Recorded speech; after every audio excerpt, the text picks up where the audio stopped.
Absolutely, man. I went to SARP with one, and he was out there, dude. Fuck yeah! That girl was like a 5'5" redhead girl. Like I was expecting like, hey, everything is good, like it's great. No, fuck, she was about to like rip my face off. Yeah, typically how they are. And they didn't get the crazy crayon eating reputation for nothing. Very true. I like crayons. The red ones taste good. Just don't put them up their nose. They make you dumb. Tastes like grape. Learning new things about your players every day. That's what happens when you're setting up. Well, yeah, I would have to concur and say thank you both for both of your services. Pretty admirable sacrifice. I appreciate that. You know what I've learned in my years of it? When someone says that, you thank you for your support. Oh, I'll try that one. Like, Yep. No need for a philosophical debate. Yeah, like, what do you? Spoiler alert, he's calling this session Dream of Zombification, so govern yourselves accordingly in this. This Yeah. I'm a Chili Peppers fan, and it came in my head. Dream of Zombification. right. So I'm gonna start building a new sheet right now. So, well, one of us is already half dead, Joke's on you. I already have it. and one of us is already completely dead. So, Yeah, but you'd like. Wait, who's dead?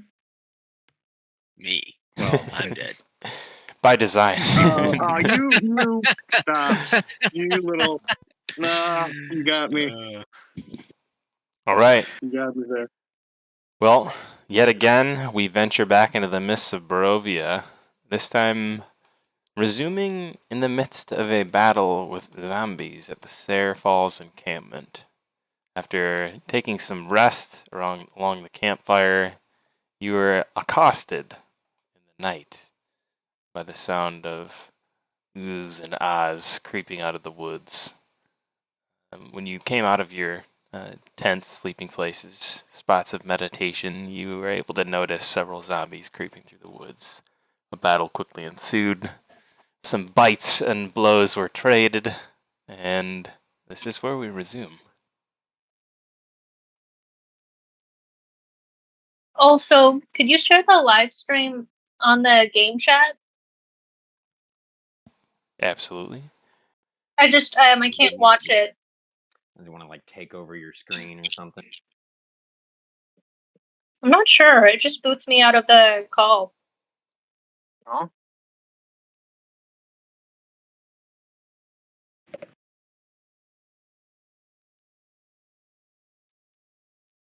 Discord do be acting funky sometimes. Discord be discordant. It'd be like that. It is discordant. Discord do that Discord stuff. I just threw in game chat, yeah, the Twitch, and I can put YouTube in there if YouTube is preferable. Oh, this works. Thank Cool. you. Yep, no worries.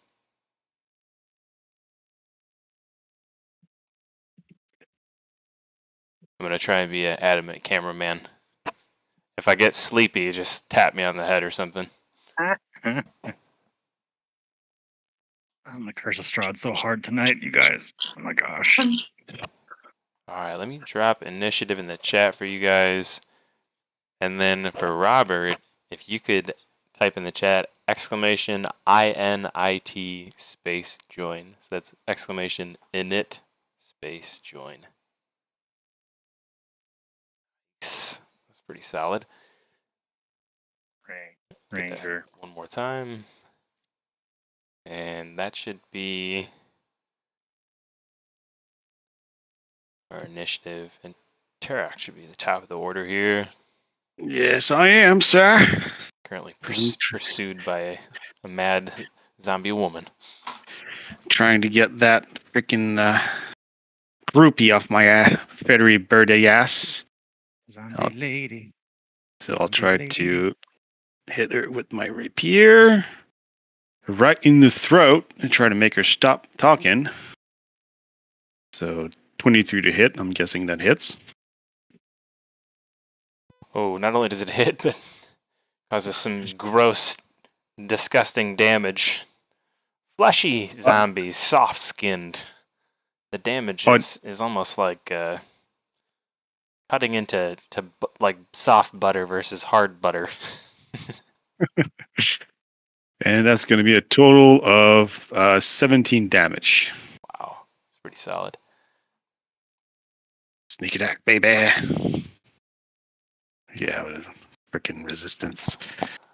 I think she's going to get the hint this time. If you want to describe the method of her demise, I hope you like cut her in two. All right. No, I'm going to still aim for her throat, but I'm going to... You see Terok moves his blade straight up into her throat, but then he arcs up his blade into a half-moon shape, splitting the head into two, with the thong just like flipping down as her head just like falls on both sides, with the brain slipping out, and she just falls to the ground.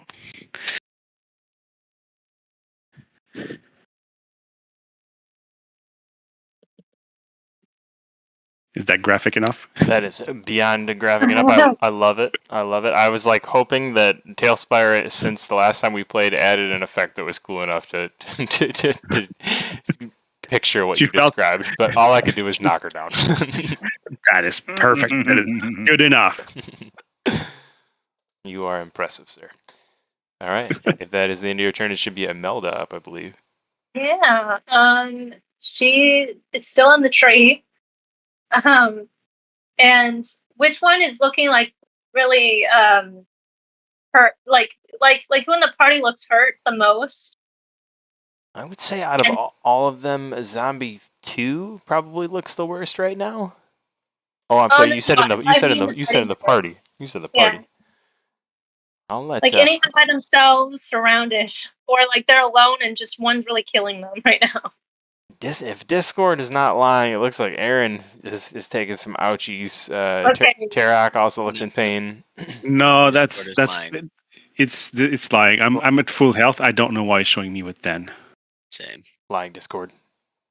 Oh! If you use your phone, if you have an iPhone and you pull up Campaign, it will give you real-time hit point information on characters. Yes. If you go to the D&D Beyond app, if you have D&D Beyond app. I do have the D&D Beyond app. Let me just you're looking for someone to heal. Corvus is in the tree next to you, and he looks injured. Oh, okay. Wait, is like Noctur like surrounded by things? Yeah, Corvus is looking. Noctur's looking bad. Yeah. If there's any around Noctur, I'm gonna try and fire a shot at one of the zombies. I'm actually standing on top of the cart. I blinked away. Let's see where he is. Oh, there he is. Killed. Oh, so you killed all of them? No. No, he ran away. Oh, he ran away. There's like one though that's coming after him, though, right? Or no, that I guess is a stunning. Yeah, that's a. Looks like Kragnar's holding the line. Yeah, you've got two around Kragnar and one on this side that's been stuck in ice for a while. Okay, then I will aim for, I guess, Zombie 2. Come on, Imelda. Yeah, I'm gonna try and shoot it with my longbow. Oh, come on, a natural one. But I still have that bonus action. So I'm going to activate my starry form again. It's like already up. And I'm going to try and do a radiant arrow at it. Maybe that will hit it. That ability. No! Why? 12? I don't think that hits. It is not going to hit. And roll athletics for me as you roll that nat 1. Oh, no. Man. Please don't fail me now, dice. Oh, natural 20. Nice. We'll take a little poetic justice here. As you're bracing your foot to take that shot on the tree branch, it just snaps right underneath you. And you're so relieved to find out there's a much sturdier one only 2 inches below it. She like hugs the tree, like just the trunk of it just for a second, and then I guess prepares for the next attack. Nah, you're in great spot as an Olympian, as an Olympian gymnast. Thank God for that natural 20. You gotta love when they come in clutch like that, right? Yeah, oh my gosh. Clutch, GIF, however you say it. Looks like Adam Levine a little bit. I don't know though. The guy. All right, that should be a recap if that is Imelda. All right. I just move like normal. Yeah. So you'll have I think a total of 30. six squares on the tile. Like six. If you're using the arrows, basically 6 steps forward, or six arrow keys, whichever way you want to spin it. But you can also see with the line tool, if you just hit M, there'll be like a little menu that pops up in your bottom right corner, and click on the 4th one. What happens when you have that one on is when you drag your mini, it'll give you like a range that he's walking. It'll tell you how many tiles you're moving. Okay. Just gotta just see my mini. And should be, I'll put a light on him. Okay. Well, I'm obviously special. Yes, very. In a good way. Whoa, I see something in the shadows, like some dark figure in the shadows. I like it. As the official cameraman of the group, I'm gonna have to get a picture of this. From your perspective, you see, is it Rika or Rika? Rika. Rika, from your perspective, Rika, you see like you hear this of the zombies attacking the various camped members over here, and you also see that this encampment's been recently put out. The smoke rising from a since put out fire, and you can hear those drawling, groaning gasps kind of all around you. You think there may be more than just the zombies ahead of you. These woods may be crawling with these creatures. All right. I don't know how to mark. I don't know what the order of zombies is, but I'm gonna take a shot at the one in front of this angry person. So if you press tab on your keyboard, it'll change your view a little bit, and it'll show you like labels. Sometimes it's hard to see if you're zoomed in or zoomed out. Yeah, I see labels now. Okay. You can use your scroll wheel to zoom in and out, by the way. Yeah, okay. So zombie 5, I will shoot an arrow at him, and at the same time I'll have my Drake companion infuse it with an extra 1d6 damage. If that's okay. Is it fire? What kind? No, it's lightning. Oh yeah. Cool. That's cool. Very cool. So rolling on D&D Beyond. That is 22 to hit. An electrifying arrow surges out of the woods and hits Zombie 5 right in the back. With an extra 1d6. He kind of flails his arms out to the sides as this happens. So a total of 15 damage. Nice. And this is the one right in front of you, Kragnar, for your perspective there. Yep. And his eyes widen for sure at the lightning arrow, and he's trying to track the other arrow that fired from the trees. So he's like slightly disoriented or distracted by both, like that. And he's looking around and trying to see the source of these. Strange. Just want to say thank you, John, for pointing that out, and also thank you, Rachel and Robert, for joining and making this scene like a fucking movie. As there's just arrows coming out of the woods from nowhere, zombie attacks coming in. You guys are excellent additions. I love it, and if that is Rika's turn, that should be Artemina. It is my turn. Artemine, you say? Indeed. All right. Well, I need to know your ruling on the usage of potions. Hold up, yo! You're real quiet. Sounds. I cannot hear nothing you were saying. Try adjusting the volume on Discord. It sounds okay to me. That was weird. Interesting. He was quiet to me too, but if it's a person by person thing, then I'll just pot up Artemine's volume on my own. Yeah, thing. I'm trying.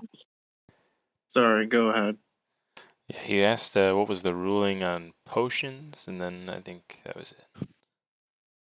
Yeah, I think I turned myself up a little bit, but yeah. Oh yeah, how dude, do you're great now. How do you do potions? I.e., potions of healing. Well, basically, you're using an action to use one amidst combat, if that's what you're wondering. Okay, yeah, that is what I was wondering, because I know some DMs do potions a little differently occasionally. So that is going to be his action this fucking turn.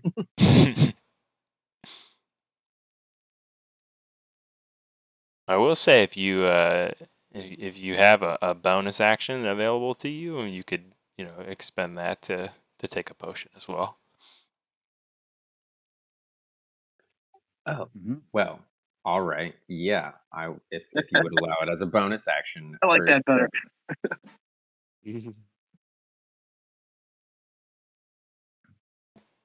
And that gives you an opportunity to do a little more.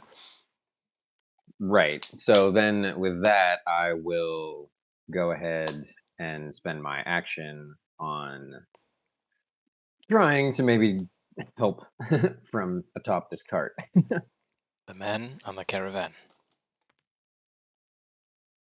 I don't want to go on the cart. Let's see here. Zombie 5 is going to need to make a Constitution saving throw as I cast Frostbite.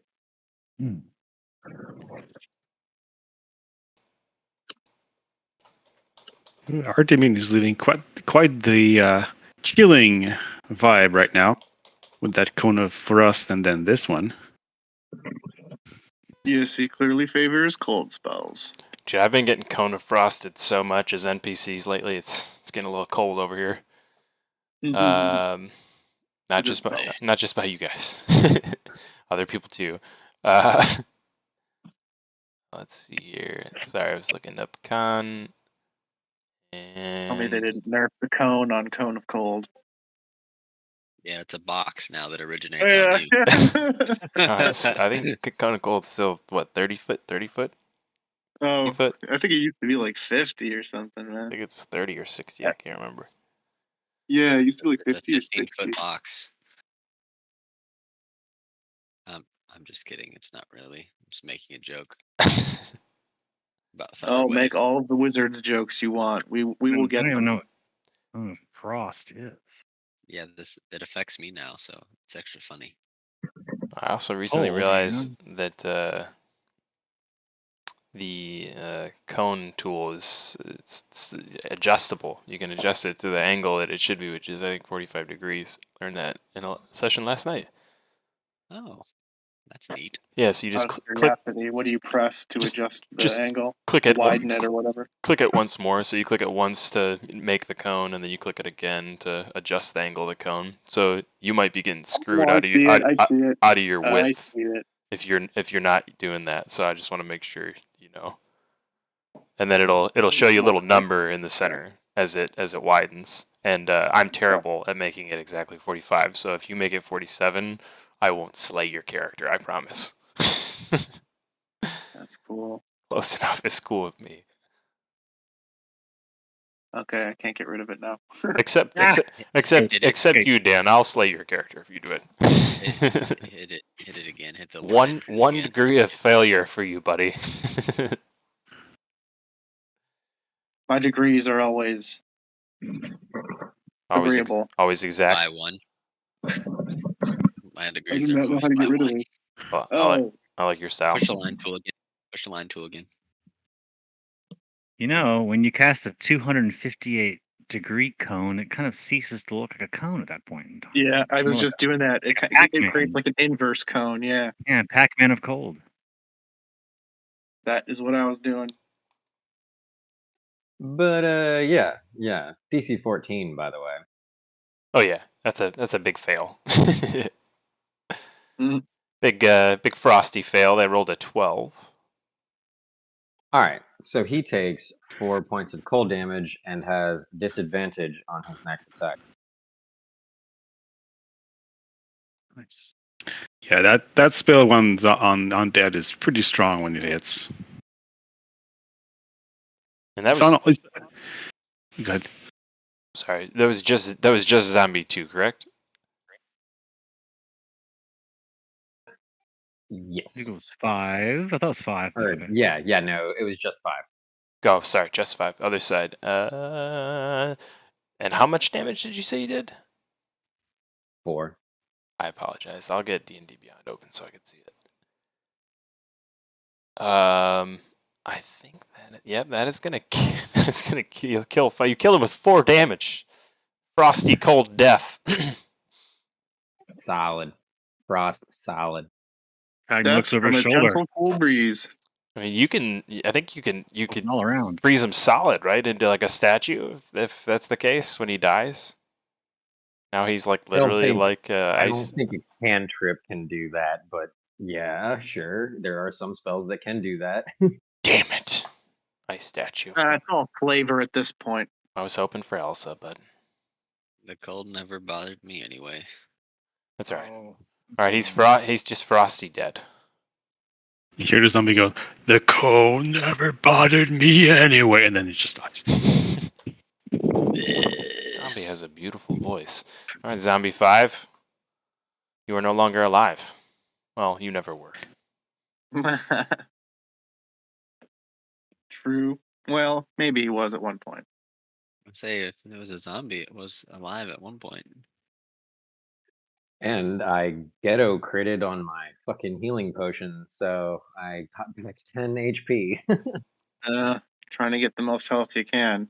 Speaking of health, Corvus just chopped a zombie with his flame blade and teleported into the tree with Misty Step, and he's grimacing in pain.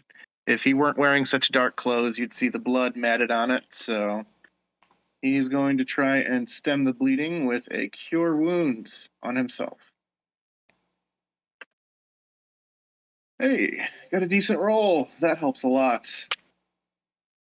All right, after stemming his bleeding with the Cure Wounds, Corvus is feeling much better. And he's going to jump out of the tree and attack a zombie with his flame blade. Number 3 over here is still immobilized or something, correct? Frozen, if I recall? He is restrained, but he can still Okay. attack you. All right. But I get advantage? Or something? I don't know. I'm just trying to figure out what's affecting him. Restrained condition No. does as follows. Attack rolls against the creature have advantage, and the creature's attack rolls have disadvantage, and he has disadvantage on dexterity saving throws. Ah, nice. That is what I was hoping to hear. Have at it. Seems convenient. Well, that's why I'm attacking him. He's kind of just been standing there the whole time since he cast the Rime of the Frost or whatever, and yep. I'm going to swing with the Flame Blade.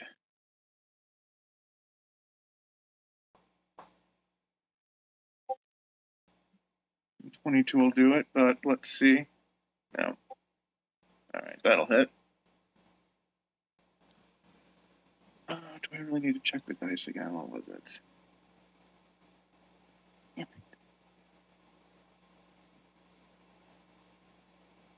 It was 46, right? Your flame blade? Yeah. I think it's 3, Oh. but it could be 4. I'll check real quick if you want me to. Was it a flame tongue? Character bro. I can't find it on my list. I don't know why. It's 3d6. It's 3d6. fine. Oh, sorry. We're good. I knew I'd get it wrong. I just looked it up quick. Ended up doing more anyway. Sweet. All right. Corvus swings his flaming scimitar and just it sinks into him literally like a hot knife through butter. And it makes a terrible smell too. Like bacon. Rutted bacon. Not like bacon. You might have created a corpse oil fire because Yeah, he was ew, just gross. frozen. If it's still alive, I'll take. Nope. I had to use. Nope, I'm out of actions. Sorry. That'll be my turn.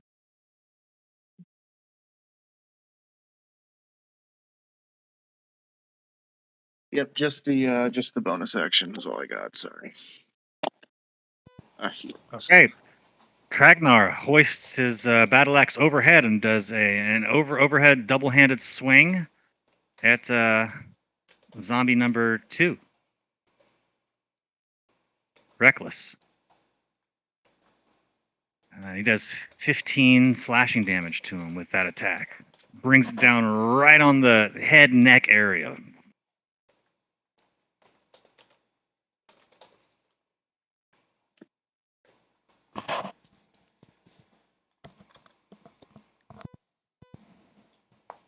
And if he's still up, Dungeon Master? That's 13, 15 damage total.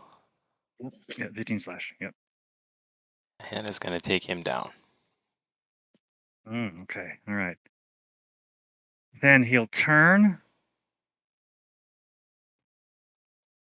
Take a running move over here, and then he's going to use Great Weapon Master and do, in an over-described attack, a Bane in the Batman series jump spin attack from the back of the zombie on this one.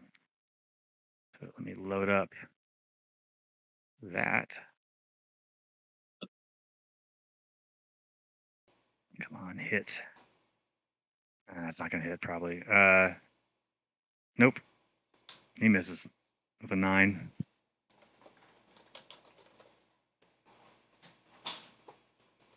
So he does a jump spin attack, but completely whiffs and is now off balance behind the zombie over there, trying to get back to back on his 2 feet, breathing heavily as well as he's in frenzied rage.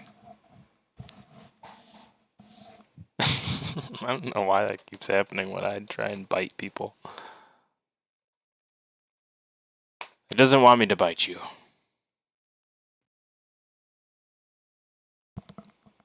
But it's okay, because I know how to roll an Havre. I will bite you, John. I will taste your flesh.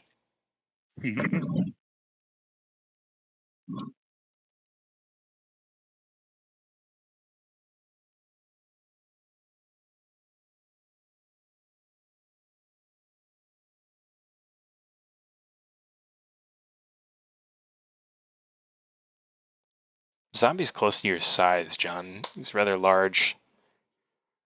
Looked like he had a muscular form in life, although most of the sinew around his arms is decaying, unfortunately. He lurches forward, grabs onto your shoulder, and takes a bite out of your arm, your left shoulder. Wow. Kragnar. Okay. Yeah, that is for 9 damage. And is that piercing or Piercing. Okay. Kragnar's tough skin seems to withstand the bite, but he's definitely in pain.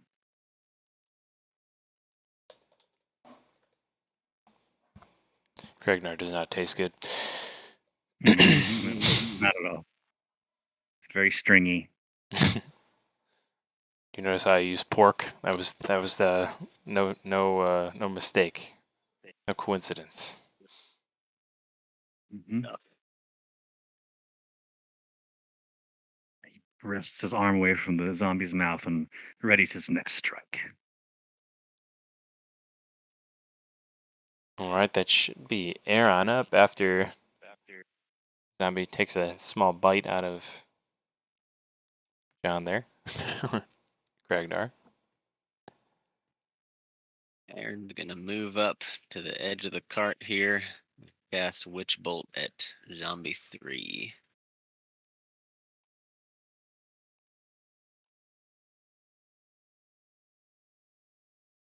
guessing a 10 misses. A 10 is going to miss, unfortunately. I'm gonna action surge and do it again. Hey. Does a 20 hit? That will hit. So you see Aaron come around the cart and extend his right hand, fingers curled, and shoot a lightning lance. It initially goes wide and then turns and pierces through the zombie's back into its chest and does a total of 9 damage. Cognar jumps back, frightened by this witchcraft. And that'll be my turn. And you hear the zombie cry out. And Tarak, that should be up you. All right. So, Tarak is pretty far from the action, but he's cunning in his ways. So he's gonna move the whole way over there and using cunning action as a bonus action to dash all the way up to the zombie, leaving himself with a bit of speed afterwards. And he's gonna stabby again. Because that bird loves to stab.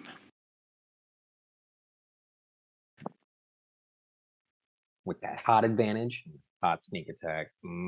Oh, yeah. Well, it's already got sneak attack, so the 21 is probably going to hit, from what I remember. And that's going to be, the damage first with the blade. That's going to be 7 plus 17 points of damage on that creature. Nice, very nice.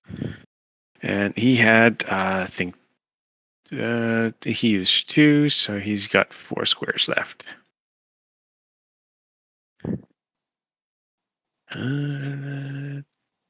Portals is going to bring him right about here. And he's just steps back right over here. Out of danger. And it'll be his turn.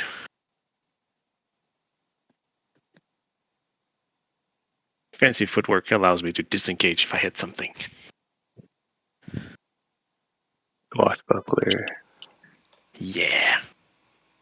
Zipping around the battlefield. That's what I do. Yeah, the mobile feat does the same thing. There's really just the one zombie left there, staggering around, a witch bolt having pierced through his chest, and being stabbed brutally by Tarak just now.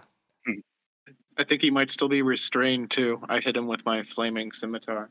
Number 3. I will hit that one. Imelda, she's gonna like steady herself on the branch that she currently is on. Take a deep breath, close her eyes, and then she's gonna shoot. She's just trying to calm her anxiety at this point. Try and hit it first with my longbow. Oh, come on, a 10. That doesn't hit, but maybe the bonus action will. You get advantage too. Oh, I do? Oh, okay. Well, I'll try that. He's still immobilized. Isn't it melee attacks only? Mm-hmm. It did say attack rolls. I didn't say melee. Oh yeah, attack rolls. That's It just interesting. says attack rolls, yeah. Okay, that was way better. 23 is gonna hit, I think. And the damage for that will be nice, 10 piercing damage, and then my bonus action, I'm gonna try and activate my radiant bolt. See if it hits. Ooh, 23 again. Then that one's gonna do 9 radiant damage.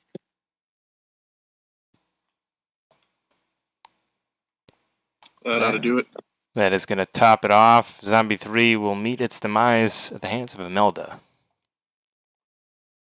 And is that you up in this tree? Hold on. Right nearby?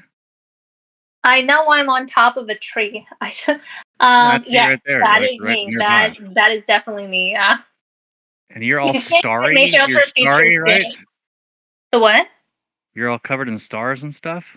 Yeah, like I'm glowing bright light. I think it's like 10 feet, and then the next 5. No, I think it's 5 feet. I'm doing bright light, and then it's 10 feet where it's dim light. And That's what I'm Ragnar's doing.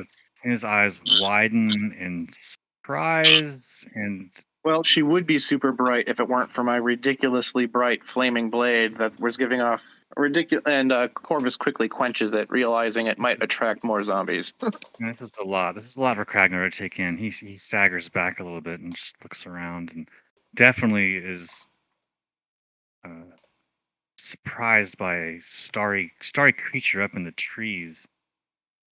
And Imelda's gonna wait for a second. Do I hear any other like zombie noises?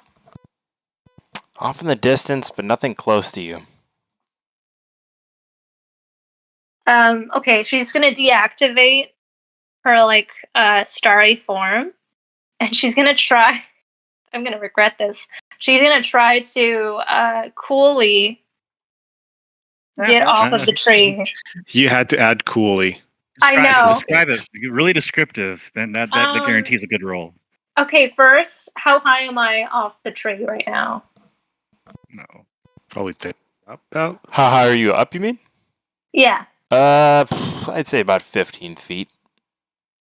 15 feet. Okay, so I'm totally gonna regret this. I'm gonna try and do a backflip off of the tree. Dragons. Yes, this is so D&D. If you you see, I can't wait to see this roll. Do I 2.5 roll tiles. athletics or like acrobatics? I'm gonna let you choose. I'm gonna do athletics because I get another +1 to it. Based on the method of which you fall, Okay, jump. not too bad. 15. Hey, okay, it's passable. It's passable. It's passable. I might look a little bit stumble, but I stick the landing, I think. You would get a 9.5 by my rating. You stumble forward barely a step, but both your feet land on the ground. Your knees bend only slightly, and your ankle to the left just buckles just a bit. But you stand true and firm. All right, and I'm gonna just reshare the photo that I have of her for like those who may not have seen her. So she kind of comes towards or like leaves the tree a little bit, and she like she has this cloak kind of around her, hiding her face, and she takes it down. You see golden hair, lavender eyes, and elven ears peeking out from her like braided up hair. And she's kind of looking at you kind of cautiously, still like trying to be aware of her surroundings. And she's gonna put her finger to her mouth and say, I think there's still more around. I think we need to be really quiet.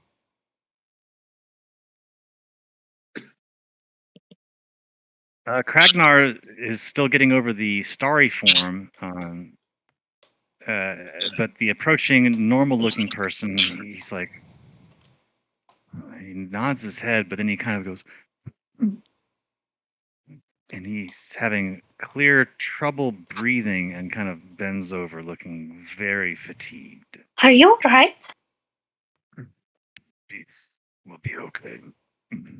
And as she says that, she's gonna cast a healing word on you. Because she thinks that you're hurt. And that's gonna be 5 hit points. Yeah, you see some of his wounds bind up, but interestingly, he still is wheezing a little bit. He seems to be considerably winded as he was attacking with a otherworldly ferocity for someone at his age. Perhaps you should sit down. You look a little bit winded. Corvus kind of steps down while you guys are talking, and he skips over any platitudes that might be owed to our sudden saviors. and states, "We should probably be getting out of here sooner rather than later." And he looks around nervously. I bend down to one knee and survey some of the zombies, look at their wounds, and say, "These zombies were damaged by means other than fire, which means someone brought them back with magic, which means someone is still out there." Aaron, Sure. I'm not even sure magic is needed to raise the dead in this place. That's why we need to get out of here. Well, it sounded like they were all over the forest. Rock is what the I'm his more worried material about. on his blade, and goes like, "Well, lady, you seem to know quite a bit about these woods, and I've got to say, I've seen stars fall into the sky, but I've never really seen one just down zombies like you did." Oh, well, that's so sweet of you. Well, I'm not a star. I'm just, I sometimes take He does shapes once in a while. he does an exaggerated bow and goes, "To me, you are worth all the stars right now. Thank you very much." Oh, it was nothing. Well, well, and she kind of leans more forward, kind of a whisper tone. Like she's about to say something that's like not allowed. And then she's like, "Well, I sort of left my home in the forest to venture a little bit forth. I'm sort of on a quest." Like, what if Corvus you? kind of glances at you with a strange look on his face and asks and just states, "A Barovian elf?" Oh, well, I mean, I am a dusk elf. Wait, you're not a dusk elf either, are you? Or are you? I've never Corvus met. kind of just raises a brow and shakes his head. I mean, I've like met other dusk elves, but never outside of my own tribe. Tribe, you say? Interesting. This is all very interesting, but we could be attacked again at any moment. We need to get out of here. And to Oh, wow. Aaron's point, there seemed to be another kind of damage. Like that arrow came from a different direction. Could there be somebody else behind there? Kragnar gets up with a groan. Rick is just going to. Whoa, that was intense. Come out of the bushes next to. Where the hell? Welcome to playing with Tailspire. You'll figure it out. You'll rock into the stratosphere sometimes. It's okay. Yeah.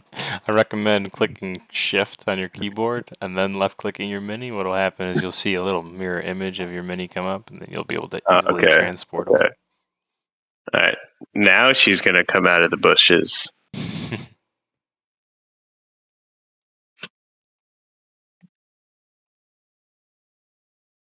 Yes, that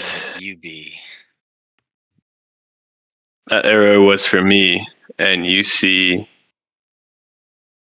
sort of another elf. She kind of seems like very full of herself, but there's bits of doubt in her, what the picture or persona she's trying to display.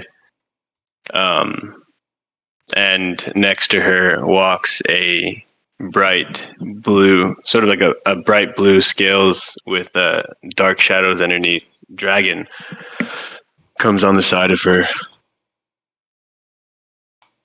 She's not Kragnar's wrong. Trying to be cool. He looks overwhelmed. He's trying to play it cool, but he's clearly overwhelmed at this point. She's not wrong. We should get out of here. All right. Well, Ismark, Irina, are you guys still around?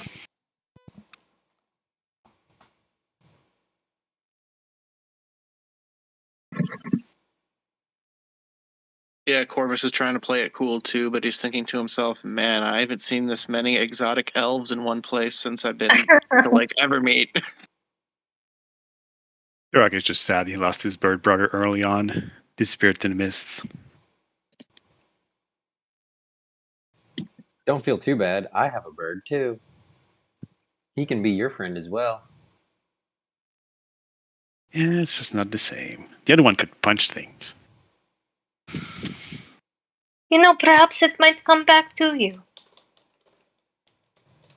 Well, knowing how these myths are, maybe, who knows? Mr. Quackle was just, he was something. We seem to be doing a lot of chatting for wanting to get out of the woods, correct? Or this area. Also, undead sort of roam freely around here, is what I'm told. Yeah. Artemine that is app going bird. to. Let's get back on the road. We need to Artemine get is out of going here. to release Out of the his- forest for now. Perhaps be stealthy about it. In that nature, we ought to scout ahead a ways.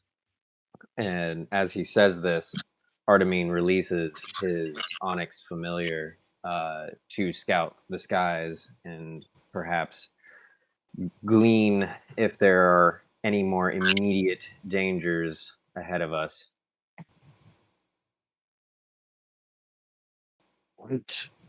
What about these people in danger? I have a feeling the Vistani are used to these kinds of encounters. They You seem to met have the hard being. Vistani? I believe Yeah. they left before the fight, by the way. Yeah. What were they like? I've only heard, like stories. Well, one didn't like it when we touched their cars. Just see the Kenku just touch his hand a little bit. Ancient women tell prophecy. Oh, what's with the prophecy? Nor not remember, he says semi-shamefully. The cryptic kind. Yeah, she seemed to know a lot more than she should have. And talked about our stories, it seemed. At least it was pretty close to what I'm looking for. I'm looking for my mentor. Bishop. What bishop? Church. I can't say that I've ever had my fortune read before. It was interesting when I starting to doubt this old lady had all her head, honestly. All right. Since we're just going to stand here and get to know each other, what are all of you doing here? Oh, well, I don't really know them. I mean, I just sort of saw zombies and then they were mostly asleep, so I thought of firing, like a radiant bolt, and here I am. All right. I'll explain to you. And confused orc.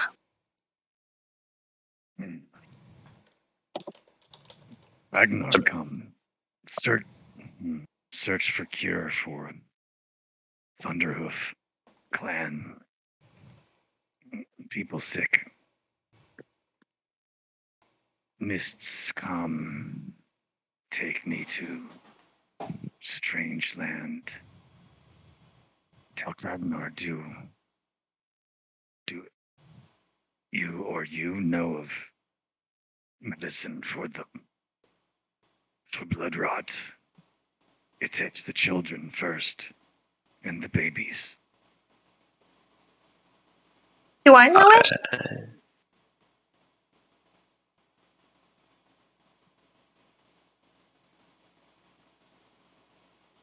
I don't believe I've ever heard of that, Kragnar.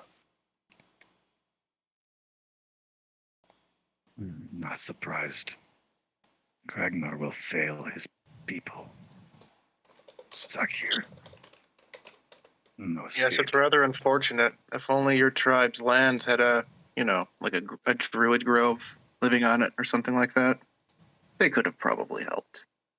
Well, that doesn't help the situation now, does it? Turok's Well- just gonna. Shoots an offended glance at Corvus.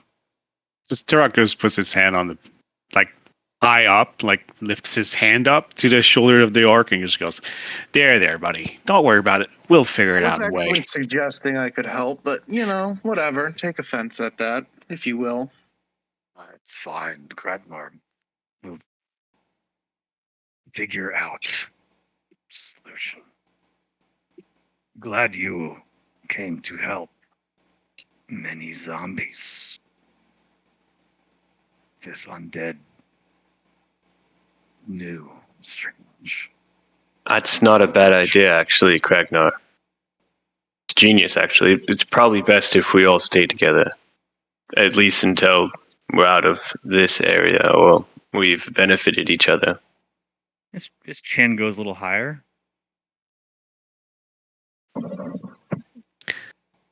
Well, this is what going around. My name is Tarok. You see the Kenku, the Raven man, just staying upwards and bowing elegantly in front of you. I'm currently here, a little bit against my will, like most of us, I'm guessing. I'm looking for my mentor. He was in a mission around here. We lost contact. And the next thing I knew, I was next to these guys, and we've been traveling together ever since. And we're moving currently towards Valaki to help out some people we met along the way. Points towards Ismark in the arena in the back.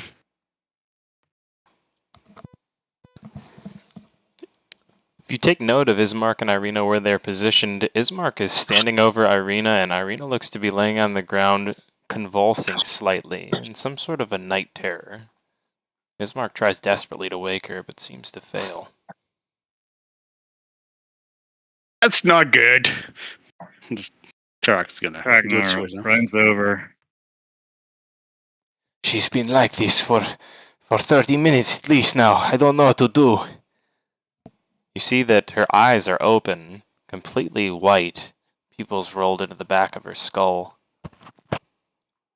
And she seems to shake softly yet violently at the same time. Her face wears an expression of pain, and her mouth is open in horror. Do something, Can I do please! a medicine check, which I hope hopefully screw up? Yeah. Can I assist on that medicine check? Yeah, go ahead and John, roll a medicine check and add, okay. add 13. Add Robert's proficiency bonus to it. That's a 13, my friend.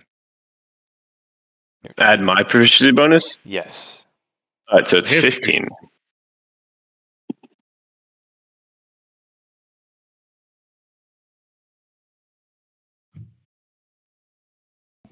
Kragnar, you have absolutely no idea what seems to be troubling her. But when the children in your village had these sort of troubles, night terrors, you remember that chamomile is something that would be used to calm them. They would put it in their water before they would sleep at night, so they would ease their dreams into the night, have their sleep more restful. It's about as best as you can think of at the moment. Okay, this huge buff warrior orc down on his knees looks up, and the weirdest word you've ever would expect come from his mouth. Herb. Chamomile. Help this who has. Find it. Do we have any here in the camp? Go ahead and make an investigation check to look around the camp. Oh, no, I was asking Ismark. Some water and put some water in her forehead. Tarok is gonna go around and look for it.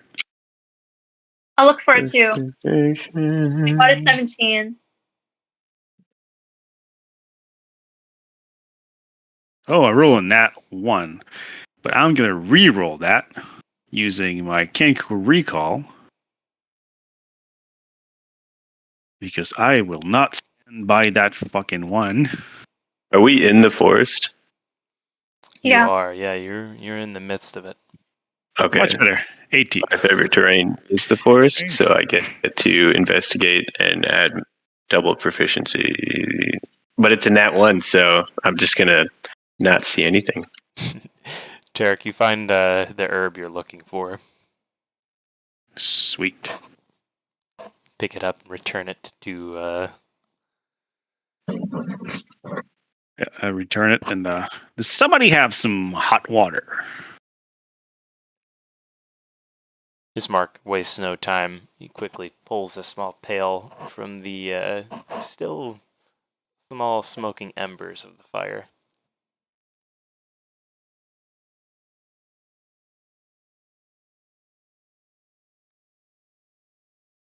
Quickly fills up a cup and hands it to you. Turok's gonna gently crush the crumple the flowers over it, just to let it seep. All right, now gently. Please lift her head up. Also, when he gives her the tea, can I just cast Druidcraft to make like the wind smell like lavender when she wakes up? Something calming, something soothing.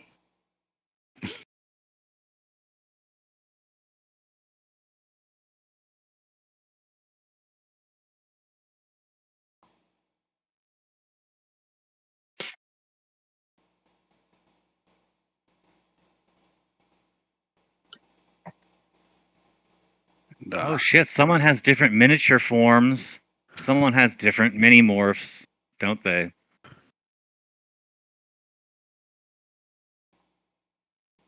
I have like 8 of them. Yep. Okay, well it's a mini off now. Although Ragnar's not that versatile, so it's hard to make a bunch of minis with him. I do like stop motion axe swings with his mini.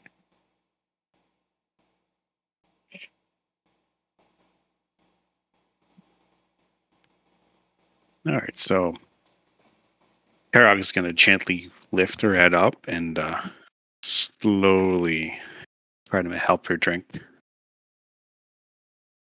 And I make it smell like lavender as the wind.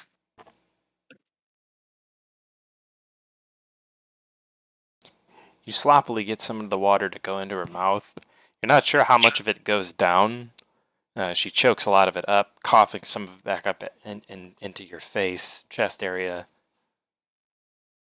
And her eyes are still rolled up into the back of her head, revealing only the whites of her eyes.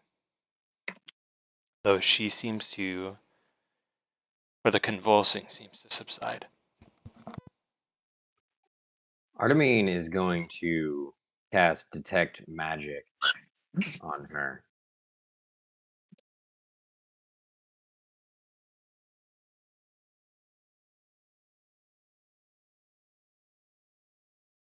The only thing that you would see a magical aura around would be her sword. Oh, definitely the cloak on Turok as well. Ragnar's belt, skull belt, clothes. I think he was talking with respect to her, though, guys. Yeah. He doesn't care So- about your cool magical belt or cloak. No, They're- I'm just they're trying to so figure cool. out whether or not her malady is magical or mundane. And Pretty cool. it would seem to be mundane. All right, so Turok is trying to as the convulsions calm down a little bit, he's going to try to put more to help it drink a bit more slowly. Corvus mentions that he's only ever seen this when druids and priests would commune with nature or the gods, or like receive visions and other weird stuff like that. It doesn't need to be magical though. Don't know if I've ever seen, a druid react that way, though. It looks like a Dangerous? horrible Yeah. experience. Has anyone tried to heal her at all? I mean, I can maybe do a healing words unless someone else has something more powerful. Yeah, I'm gonna cast Cure Wounds on her. Corvus says, "You know what always makes me feel better?" And he whispers a few words and holds out his clasped fist, and then says, "Good berries," and then opens his hand, and it's full of good berries. She's healed for 5. Good berries. And Corvus takes one and eats one and says, "Here, they're good," and offers them to anybody who's, hungry, hurt. There's 10 of them. You can have them. Does she wake up?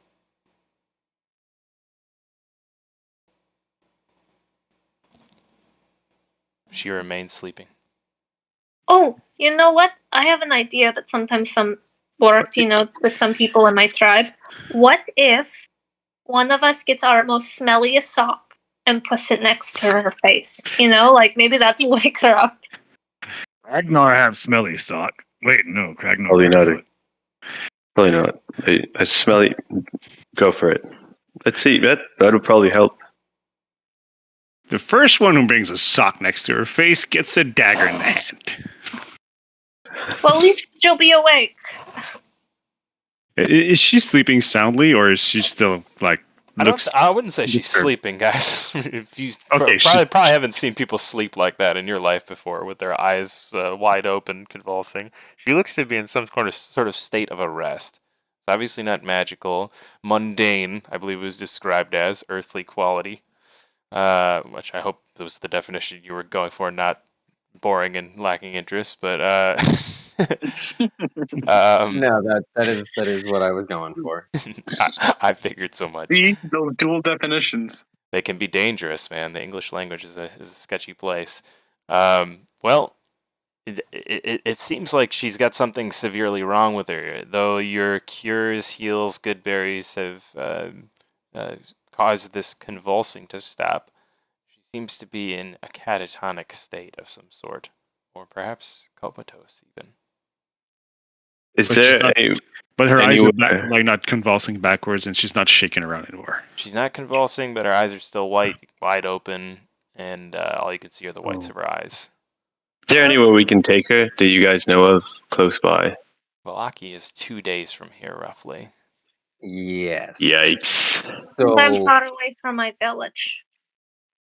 after a time, I would say Artemine's familiar Onyx would come back and relay to him the information that we are 2 days away, completely surrounded. These whole woods are absolutely pocked with undead all along our way to Valaki, and it's likely to cause us to take even longer than 2 days to get there. Now we have, as crass of me to say, dead weight to carry Right. with us. Not heavy. Ragnar take. He just grabs her, holds her in both hands. Ismark, do my not- friend. I do not doubt I don't wanna- that we have to keep her with us. I merely state that we must be very cautious, and we should make haste as quickly as possible. And so be it. She Agreed. will not slow us down. Ismark stands protective over his sister. Although, Kragnar, when he tries to lift her up, isn't as... Yeah, Kragnar, I would say you probably wouldn't have a chance to. Actually, Ismark would probably not let you pick his sister up. Well, he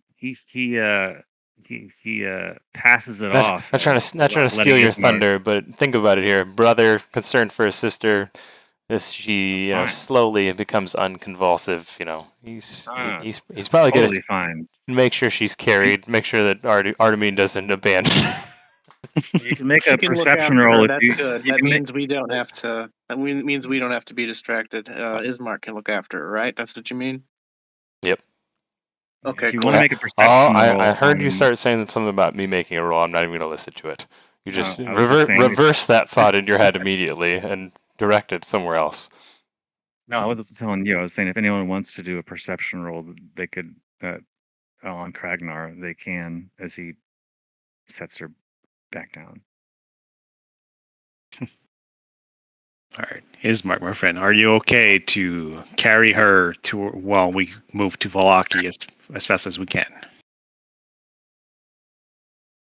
Maybe we can find some help over there. Perhaps. I mean, I've never been to Valaki before, but I've always wanted to go to a village.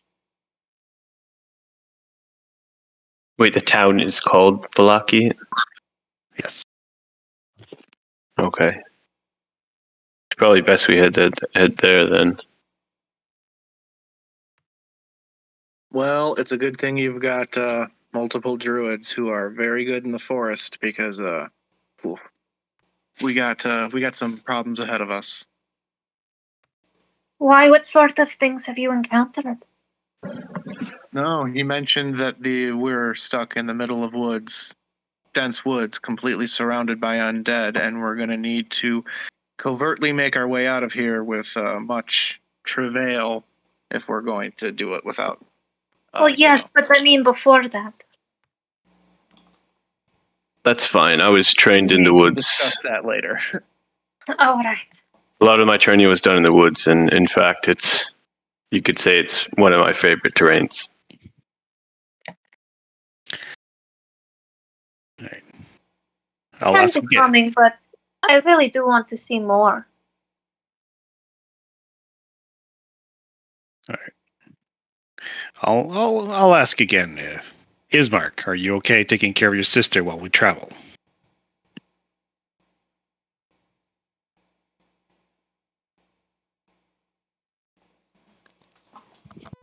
Do not trust any of you as far as I can throw you. He looks around at you, bewildered, scared, angry, maddened by some of the comments made at those who may have pledged to protect his sister at one time. He doesn't seem to be directing this angst towards everybody, but certainly his eyes fall glaring at Artemine at the suggestion that his sister is anything short of, well, I think he referred to as dead weight. He's not very charismatic. Turok is just gonna kneel down next to him and just in a calm tone of voice and say, I know you care about Irina very much, and trust me, I want to make sure she gets all the help. She's hurt right now, but we need to move. We're not in a safe space right now. So please, at least let us move from here and we can help you along the way. Yes, actually, that's a great idea. Clearly, the herbs didn't work to their full effect. Curing her magically obviously had no effect as well. It's best we get someplace to save your sister. Nowhere in this place is safe. Nowhere. At least here. Perhaps she dies close to home. He looks back in the direction of Barovia. Corvus says, yeah, I don't think she's dying, but we really need to get out of here. Yeah, Kragnar looks at Ismark and it's like, she not die. Not today, not tonight, not tomorrow. Must get her to town. And he bows up at Ismark. Not Ismark. Shut up the lights when they're on the room. Ismark, maybe it's... Yes, it's true, your sister will die close to home, but isn't it better to give her a chance to live so you don't have to go without and her life isn't cut short? I just do not want to see the flesh ripped from her body by beasts such as these. He points around at the zombies. That won't happen. Not well.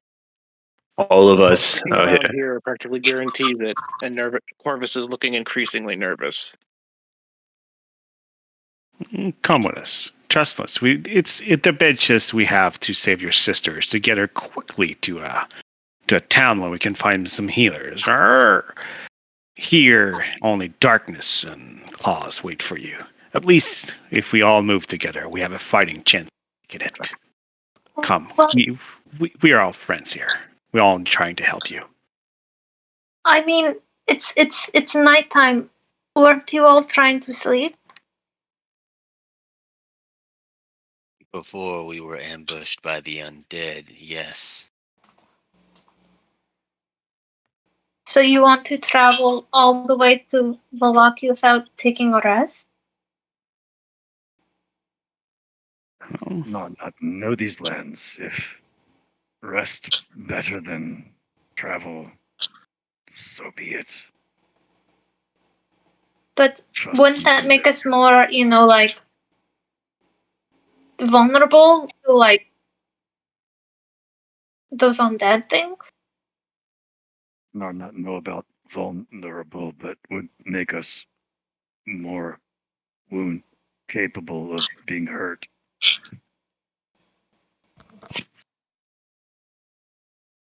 We've already attracted attention here. Maybe if we move, we can at least get away from Yeah, some you of all are going to have to be quieter than you ever thought possible if you want to make it out of this.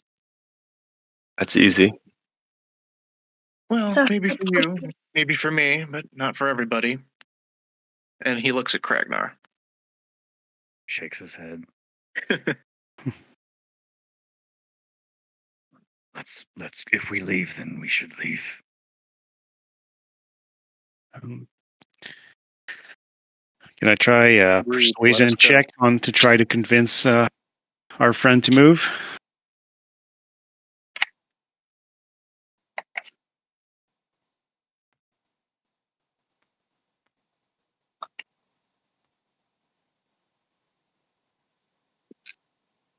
Brother is marked.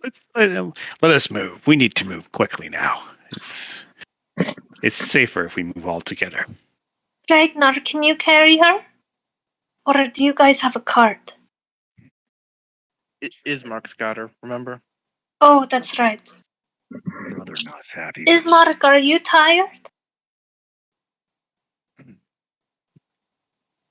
Corvus offers Ismark a good berry, and also reminds everybody that each good berry is good for a full meal. Sorry, I was muted there. I was like, well, I'm waiting for that roll, and it's not coming because I'm muted. Oh, you want to do it? Okay, I didn't hear anything about persuasion. Because I was muted. Yep. I was I'm gonna talking roll. to myself. All right. Yeah, it's gonna be 14. I was saying there the panic seems to have washed over Ismark, at least for the moment. Realization seems to set in on his face as you kind of cajole him towards reason. And finally, he looks around in the forest, looks at his sister, sees that there may still be hope for her yet if he can get her to a healer in Vallaki. And he just picks her up off the ground and says, "Let us make haste." Good, brother. Good.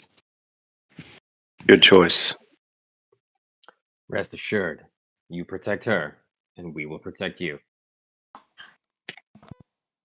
He nods without another word, begins to head in the direction. I've put this big sphere out here for you guys to see it, but that is the direction of Vallaki. And there seems to be a clearing at the end of the forest over there, where another path opens up, and the Svalovich Road continues.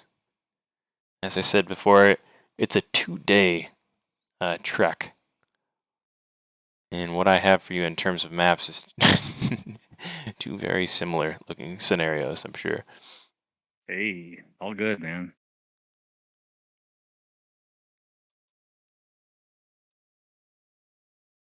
And they said it was thick forest, right? So is that like difficult terrain for 2 days?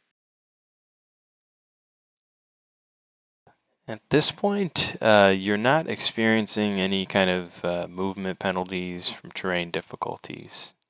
The forest is, however, thick. Can I try to be stealthy? Me too. Absolutely. Anybody attempting to be stealthy as they're moving through the woods here can do so. I mean, it's 2 days, so I'm doing all sorts of stuff. Well, using wild shapes to scout stuff out. Not a stealth roll to cover 2 days of time, but a stealth roll to move this, say, 30 feet or so you would move from that stealth roll. I didn't mean it like that. Yeah. Oh, it's only counting for 30 feet. I'm not even going to roll. I don't think Aaron has the capability of being stealthy. I wasn't asking for like a one for all roll or something like that. You know what I mean? One for all and all for one. Sounds like Three Musketeers to me.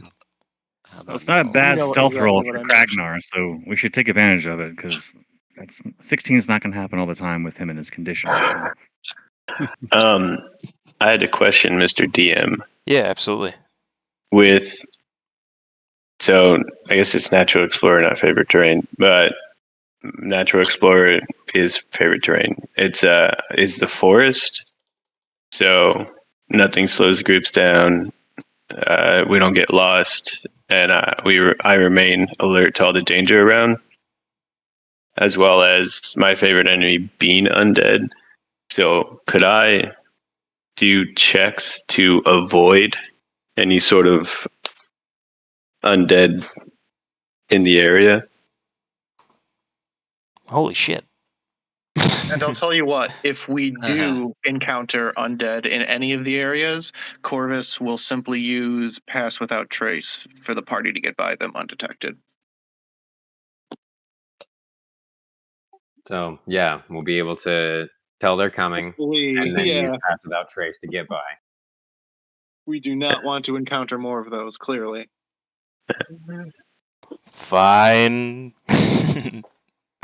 Point received. I don't see any problem with that. However, let's see. I fucking love the Drake Warden. It looks like a really cool and its class. progression is awesome too. Dude, it's so good. I had a player who was a Drake Warden in the campaign that I DM'd for, and it is so boss. What level did he get to? We got up to 9 before it stopped, and it just continuously gets better and better. Yeah, level 9, the Drake gets their breath weapon, and then the Drake Warden's able to ride the dragon. Not fly yet, but ride it, yeah.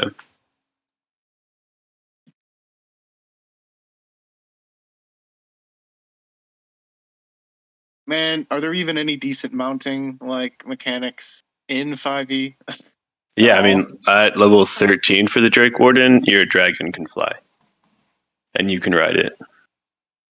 There's a couple of feats and stuff sounds too. sweet. Yeah, I mean, I keep mentioning Pathfinder, but There's that. Fighter's Cavalier. I'd say the Cavalier Fighter's pretty. Yeah, it can't be dismounted.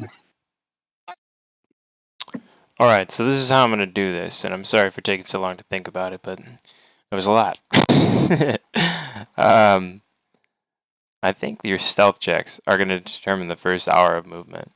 All right, so your Natural Explorer basically dictates that after an hour of traveling, or an hour or more of traveling in your favorite terrain, which is the forest, totally making everything swamps from now on, just to screw you over.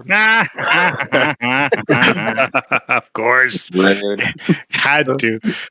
Strahd turns Barovia into hardwood. Yeah, there's just been a lot of rainfall lately. It's weird, dude. It's marble. Everything's marble. Suddenly there was an ocean. Just kidding. The I forests are now bogs. don't do that. I'm honestly just impressed by the level of thought put into that. Not only with Natural Explorer, but the thought you put into using it. So kudos to you. So I'll say that these stealth checks are your first hour of moving through. Character, bro. And I think you definitely know your character, bro. I think Imelda and Tarak are really the only ones who are going to be noisy throughout that. So Dan, I got a 23. Oh, I'm sorry. I see. I saw something else. I apologize. And Imelda is going to be the only one that's noisy. I just imagine her trying to chit chat everyone, but trying to stay quiet. Yeah. Just like The loud whisper. Loud whisper. really, really loudly whispering. Yeah. My wife has the loud whisper syndrome. We're like in the car and she's like screaming at me. She's like, "Oh my god, it's outsiders!" Inside voice, Imelda. Sorry. Dan, you had said something about if you get noisy or you run into a situation where you feel like you'll need to disguise yourself more, that you would be able to cast Pass Without Trace. So in this situation, when this happens, when she kind of rustles up some noise here, you hear that begin to kind of like surround all around you or enclose around you. Because Robert is aware of his surroundings so much, he kind of is able to point you in a direction where he thinks is smartest to move. But casting Pass Without Trace would probably guarantee your safe passage up to the point where he's going to be able to direct you through the forest without issue, just because he's hyper aware, like an owl in the night.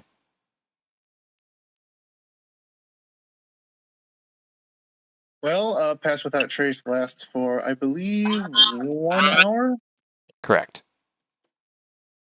So that'll get us through the first 2 hours or 1 hour.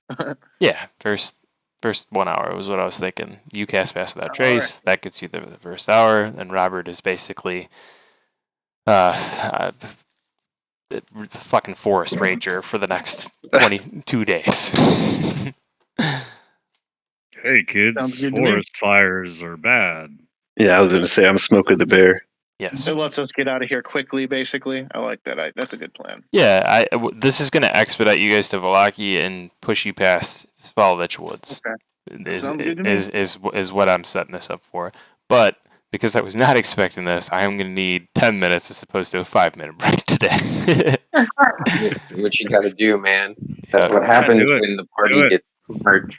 All I can say is I love it so far. You guys are throwing curveballs. So far, I'm having a lot of fun with this group. Up to 7 sessions now, and it has been just a blast. So, yes, yeah, it's a great group. This is great. I like the little RP. It was solid, super solid. Robert, you're a happy addition. We're happy to have you. I'm glad this is you come in that this is your first session because I think it's gonna be a fun one. Yeah, I'm here for it. All right, let's take 5. Let's take 10 here, and we'll be back shortly. I'll get you guys on the next map as we arrive on the outskirts of Valaki. Taking 5 and spending the other 5 working on a new mini for Kragnor because I only have 1.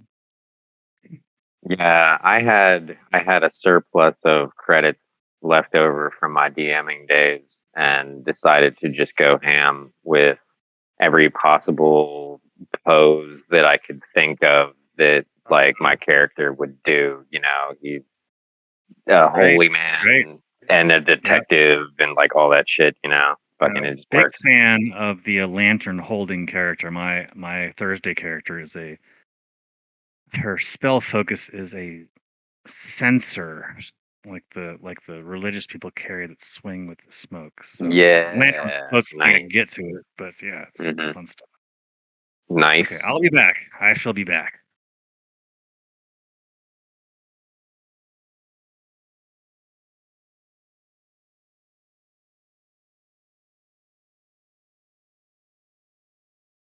And there was just 1. I'm still around. And there was just 2. I mean, I'm still here. I'm out here like smoking and shit. I don't want to be popping my weed smoke in your freaking ears. And there was just 2.5 because 1 is high. Very. Yep, smoke weed outside, but you can dab inside.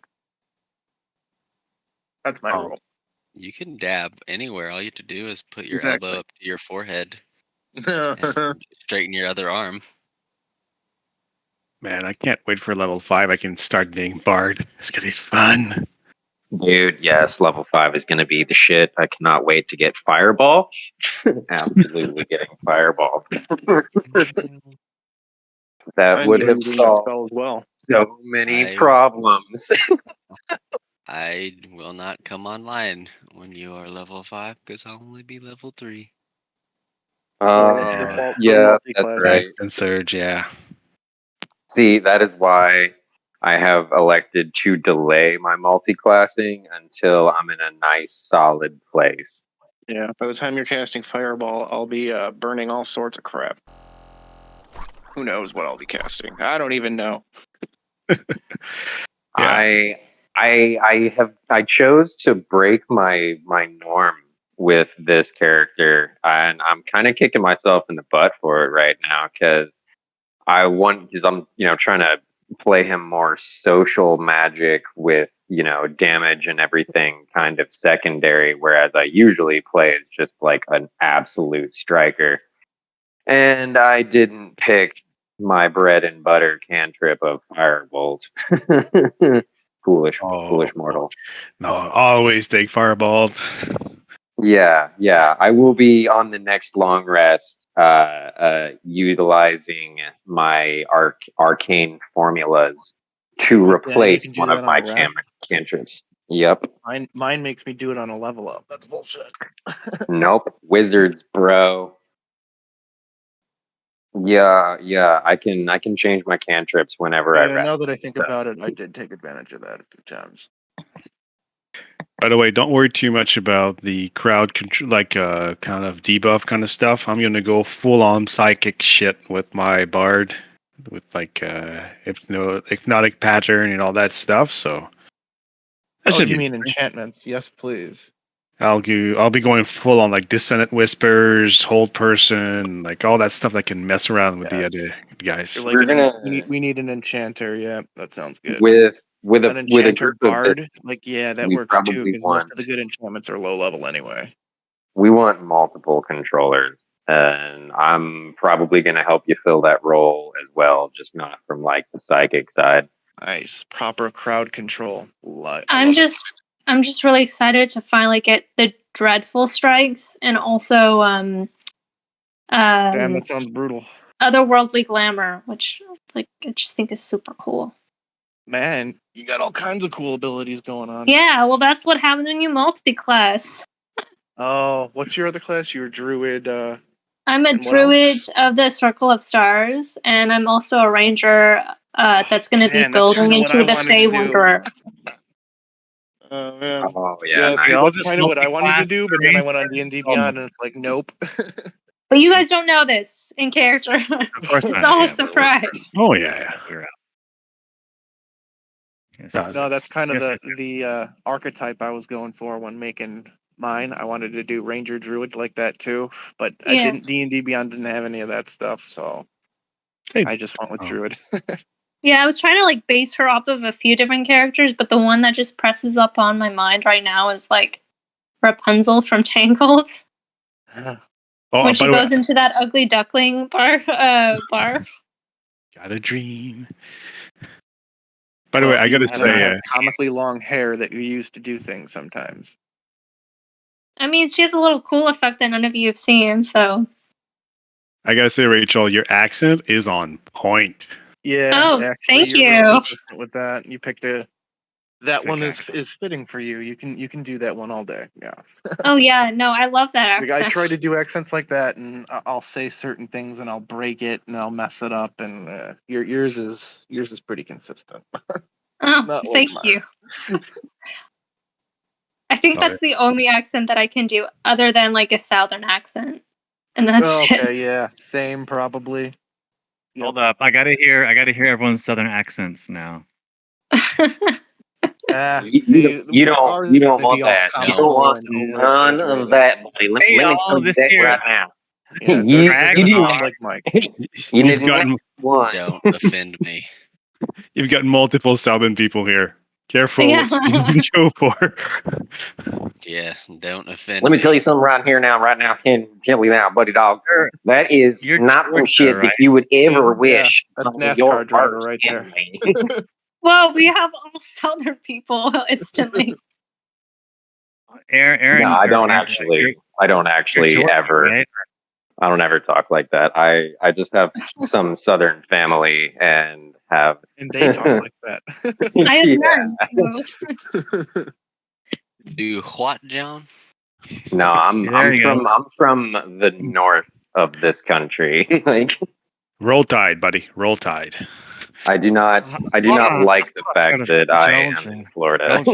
I'm using that. Okay. I'm using that word completely wrong, but Roll Tide. Roll Tide. Also, like, question, like, how are people doing in America right now? Because it feels like I've heard a lot of crazy things. Oh, Ironically enough, we're hearing shit's going bad in Canada too. It's been crazy in America. I live in downtown Dallas, and I got to experience the ghost town of COVID plus riots. 2019, 2020. It's gotten a lot better since then. So there's like people back and traffic and like life and things like that. But Times are Yeah, out times here are in weird. Atlanta, they basically burnt Atlanta to the fucking ground. Fucking DeSantis here in Florida just fucking passed this bill that has made basically all forms of immigration except for like one particular type of visa and all the migrants who do not have it illegal. Yeah. And I could are have told him that would have blown up in his face. Oh wait, I could have. it's interesting yeah, times in so America. I remember I asked my aunt because she's older, and I was like, "You were alive in like 1968, 1969. Surely nowadays is not as bad as it was back then." And she's like, "No, it's worse now than it was." Oh my in the god. late-" Dude, he probably had like 20 different trade groups begging him not to do that, and he still did it anyway just for a political stunt. Fuck guys like that. All of them. yeah, dude. Didn't It he it also? and it's actually super more fucked than that too, because it's supposed to be like on a stance of, for Americans, to like get more jobs back for the Americans, but it's fucking all it did was just harm the workforce and make it that much harder for work to get done. So like fucking Yeah, it there's just no one fucked to do the everything. freaking work Oh, without the people. Yep. yeah, and it's Also, also literally now a felony to have a migrant of that status in your oh vehicle. my gosh. So if you give someone a ride now here in Florida, you have to check their fucking citizenship status, basically. Because Well, if you get caught with them in your car and they're not fucking totally up to snuff, you will gotta be sniff thrown them in out. jail. no, You gotta sniff them out and you go to jail? Oh my god. no, I just Yeah. remember watching in the news once. This is like a different part of the politics, and I don't know how you guys all feel about abortion, but something that I found was just, I mean, this might be the wrong thing to say, but funny. There was like this woman who, like, when like Roe A kind of got overturned. There was like this woman, I guess, like who like had like just like advocated for abortion rights, and then like she was like maybe really young at that time, but like now she's older and like I don't know, in her 60s, and then she says to the camera, "What the fuck am I doing back here?" Like I'm so Yeah, no shit. Yeah, it's like fucking like the 1950s in this motherfucker. Like it's on some weird shit, man. How we've taken steps forward and then like leaping steps back that most of us never thought that we would. What really ticks me off about it is the influence America's political system seems to have on all of like our neighbors and others in the sphere of influence that The America world, occupies. bro. What is it with that? Fucking Why is Canada- Canada doing the same thing? Why is freaking Mexico and Brazil? At least some of them are fixing it at this point. But what? Why? Just why? So we're lucky in that sense because we have multiple parties, and that's keeping the conservatives out of Yeah, power right now. Good point. That is So- our major downfall, is the two-party system. Real, yeah. And the way we do our elections too. Yeah. Yeah, you got to There's fuck up. lots It's that like, warned Well, against it. Technically, we have a Archer three-party speech system. warned against two parties. Well, now I know I like all you guys so much. All of you have similar political views Are to you me. lurking? Are you lurking, Dan? You're lurking on us, aren't you? Hey, I had my headset off, but it's I'm just like a super lurker. loud, so I could hear everything you guys were saying. He disagrees with everyone. No, actually, I'm like pretty fucking liberal. Yeah. Don't you know that Gan runs the stars and bars outside his door? Come on, guys. maybe that's the flag touch and the floor. It's such a hard thing too, because like I also serve and I feel a great patriotism for my country as well, but it's just done so many stupid things lately on the global fucking arena scale that it's hard. Mucks It's up the hard whole to freaking timeline and future for us, doesn't it? You know, it's okay to love something that has made mistakes and fucked up. It's also okay to make sure you hold that thing accountable, right? Oh, So- absolutely. Oh, like, Love to. definitely. If only us small voices could.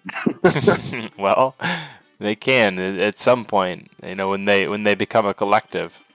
Right. Wait, is it Some true hope that on like that front. Trump is possibly getting like arrested or something? He's been indicted. He's Well, I he's know in he's some been hot water indicted. right now. I don't know exactly if anything's gonna come of it, but yeah, No, there's So the They case essentially already proved him. the case for I the mean, if secret they're indicting document. people like George Santos, they could hit others too. He's a sitting politician officially, right? Who are you talking about now? George Santos, the freaking clown from. Oh no, Yeah. he's indicted. He's gonna get He's probably indicted found. too, yeah. He's gonna get found guilty, and then they're gonna have to kick him off the Congress. I mean, Imagine if I they don't do it, know. though.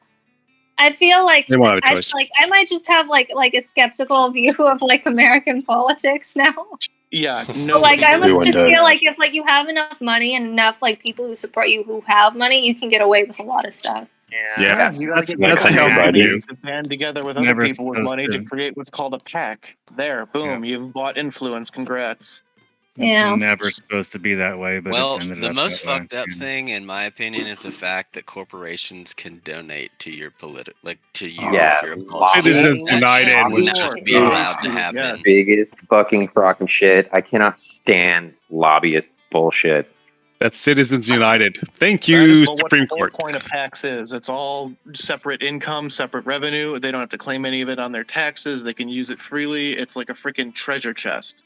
Bullshit. There was a great, really funny Yeah, you article can't by The tell Onion me. like a long time ago that talked about how the American people bought a slick lobbyist to like hit Congress up on their behalf. So he like the slick like the American people like we need to get a lobbyist for our own interests because all the corporations have their own. What else do you expect Yeah, to do at and- this and point? you- Like, yeah, that's just And you logic. can't tell me if a corporation's like, hey, here's $100 million for your campaign. Now, I'm not going to call in a favor later, but I'm going to call in a favor later. And you're going to support the politics that I need you to support to further my business interests. You Yeah, can't I'm tell sure- me that doesn't happen. I'm Yeah, sorry. I'm sorry. 100%. It's all implicit at this point. I'm sorry to say, because a Supreme Court justice goes onto a private plane because there just happens to be an empty seat for over a 10,000 a fishing trip, that does not mean he gets influenced by the person that gave him the seat. That's just Yeah. because it was free. Come on, it was a free seat. If it was, he wasn't going to stay empty if he didn't go on that trip. If anything is free, that means that you're the product. Oh, by the way, that's a real case that Alito took that trip. Hey, One of the Su- I gotta go. I got called into work. Okay. Playing with you guys. Oh. Yeah, I know. It was great playing with you guys. Planned on continue playing with you guys, but I have to go. Robert, I will Okay. do my All right, best to be you Hey. in your stead.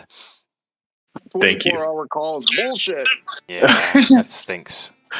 It's the way the army goes. Yep. Yeah, I know. Have a good night. You as Have a well. good one. Fun You night. guys continue With you, playing. bro. We'll see Don't you next die. time. But No promises. This is Only promises. Almost there, guys. Just giving you guys permissions here. I want to That's okay, mention we're that breaking one of the social cardinal sins by talking about politics. I Yeah. know, but I mean, It I'm the one seems- that brought it up, so no major dissenters here. I was gonna say it seems like everybody is of the same mindset, so I was like, I'm going to allow this to continue. No I dissent. also want to mention, I'm guessing we didn't get to rest any time in the last 2 days, and in case something crazy happens, who knows? Corvus created some good berries to top off his health, and he had 7 extra, so anybody else who's not topped off can take some health. you know, So we're going 2 days without rest, 2 whole days without rest. No, that's too We're running exhaustion. some We zombies, so did yes. rest. We definitely rested. I We think that would be edging Whoa. some levels of exhaustion there if we did that. And that's a bad idea. and also Yeah, for people who don't have wanna be- spells, that could be really disastrous. Disastrous. Did that accent just slip in right there? Yeah. Playing characters? You play character? Well, Y'all would be suffering levels of exhaustion. I don't get exhausted. Oh, lucky Well, you. Gan, I do need to You know are the when we chosen are one. taking our first long rest. Because right now, Kragnar's still And, wheezing. since we're doing that, the druids are going to take their time to do everything they can to properly camouflage the camp and our presence in the forest, of course. So Corvus will do things like, place brush and stuff and barriers to make it look like there's a copse here instead of a camp. I cast Druidcraft to make it smell like nature instead of bodies. There you go. Nice. Instead of I Kragnar's do socks. it multiple times. This is simultaneously. druids working together. Go cast Mold Earth to make some defensible embankments too. Forest. Yeah, definitely add some trenches into that shit. That's And what I'm doing basically. I It's also just, feel it's just a like trench with a little hill on the other side. It's just a yeah. I Shovel also feel Kragnar like can if like a dig. short rest had happened or like a long rest, she would have Imelda would have gone into a tree and just tied herself with her rope. So that she wouldn't fall off because she likes being up on high ground when she's traveling by herself. And we just meditate. We don't have to sleep or whatever. So we've got extra time to set all this up too while the humans But sleep. something that you guys probably notice, or those who are watching, you see like luminous butterflies flittering around her when she's taking a short rest or a long rest. Jeez. That's so cool. Dang it. So pretty. And then if like any of you go to touch it, it just kind of goes through your hands. Corvus does not have any cool holographical effects while he is in reverie. It's kind of like those butterflies in her picture. Might be some flies buzzing around me. That's about it. Yeah. Good one. You're gonna see. Maybe she could use Druidcraft to make you a little more, I don't know, palatable to the village people. Well, looking at me, you wouldn't know I was dead. I mean, I look like I've been good. starved, and my eyes But are when you yellow. smell like you're dead, that's the I don't question. smell like anything either. Okay. No. I'm just cold, and being in my presence would probably make you feel uneasy. Well, that's always fun. I Because can we see. have to be in presence. Thank you. You guys along the way traveling through would perhaps even notice that occasionally Artemine kind of looks over his shoulder and like utters full on sentences with curses and seemingly at no one but like off in the distance, but totally plays it off like he doesn't actually do that when if you guys make mention of it. Roll performance. I'm kidding. I'm not the DM. That was sarcasm. You know, it's funny because I'm actually proficient. You're like, Also- I could beat that roll all Auction of day. the Ghost. I'm gone Also, right by now. this- Danny, you can DM in my absence. Nice. Also, by this point, have we taken a long rest, or are we? Two.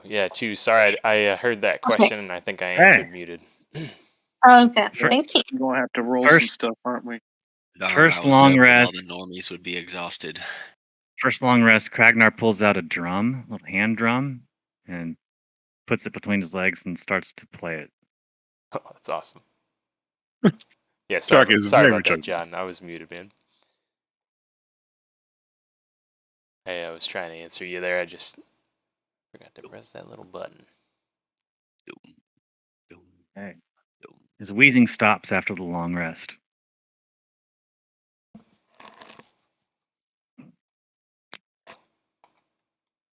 Kragnar have asthma? Can I check out his like chest if he broke a rib or something?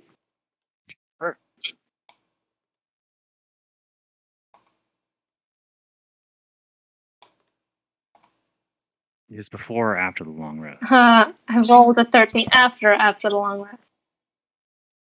I'll let you call that one out there, John. Can I do a survival check to see the extent of Kragnar's injuries? You may.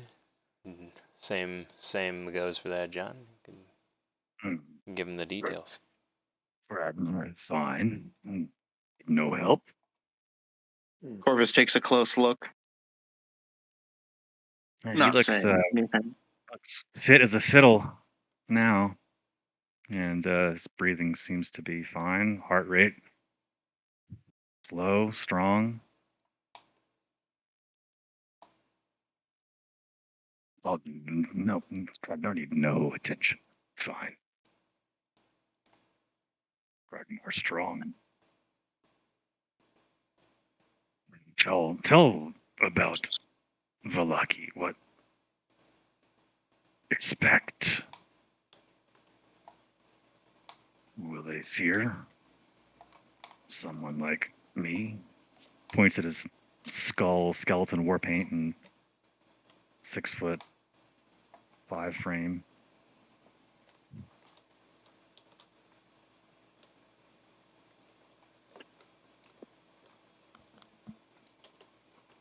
Who's he asking?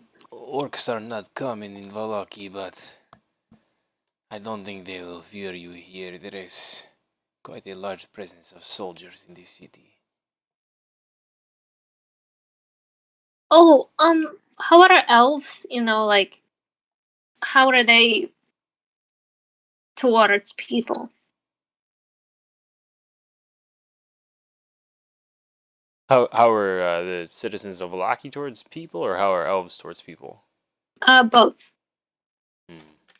I feel like you weren't asking 2 questions originally. Well, in that regard, people and elves don't really have any kind of beef, and citizens of Valaki don't have any direct opinions on elves, for that matter, either. They would perceive you as any other race. Oh, stream. No. Restart your stream. All right, no outright xenophobia or anything of that nature. Good. All right, cool. Oh, I'm not ready yet. I was just trying to answer the Okay. questions. I see. Sorry. You're all good. Shutting my mouth. You're all good. I appreciate the reminder. It is saying I will be right back. It is quite literal.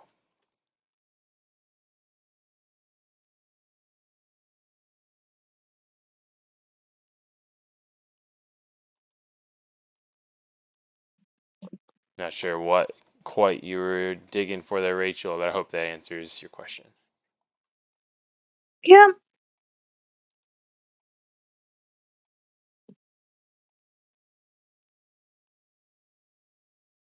So both of the quote unquote new party members carry a bow. Is that right? Mm-hmm. Okay. I also carry a bow. Yeah, There's so many bows. we need some more frontline people now. If anybody else joins. I carry a bow and 2 scimitars.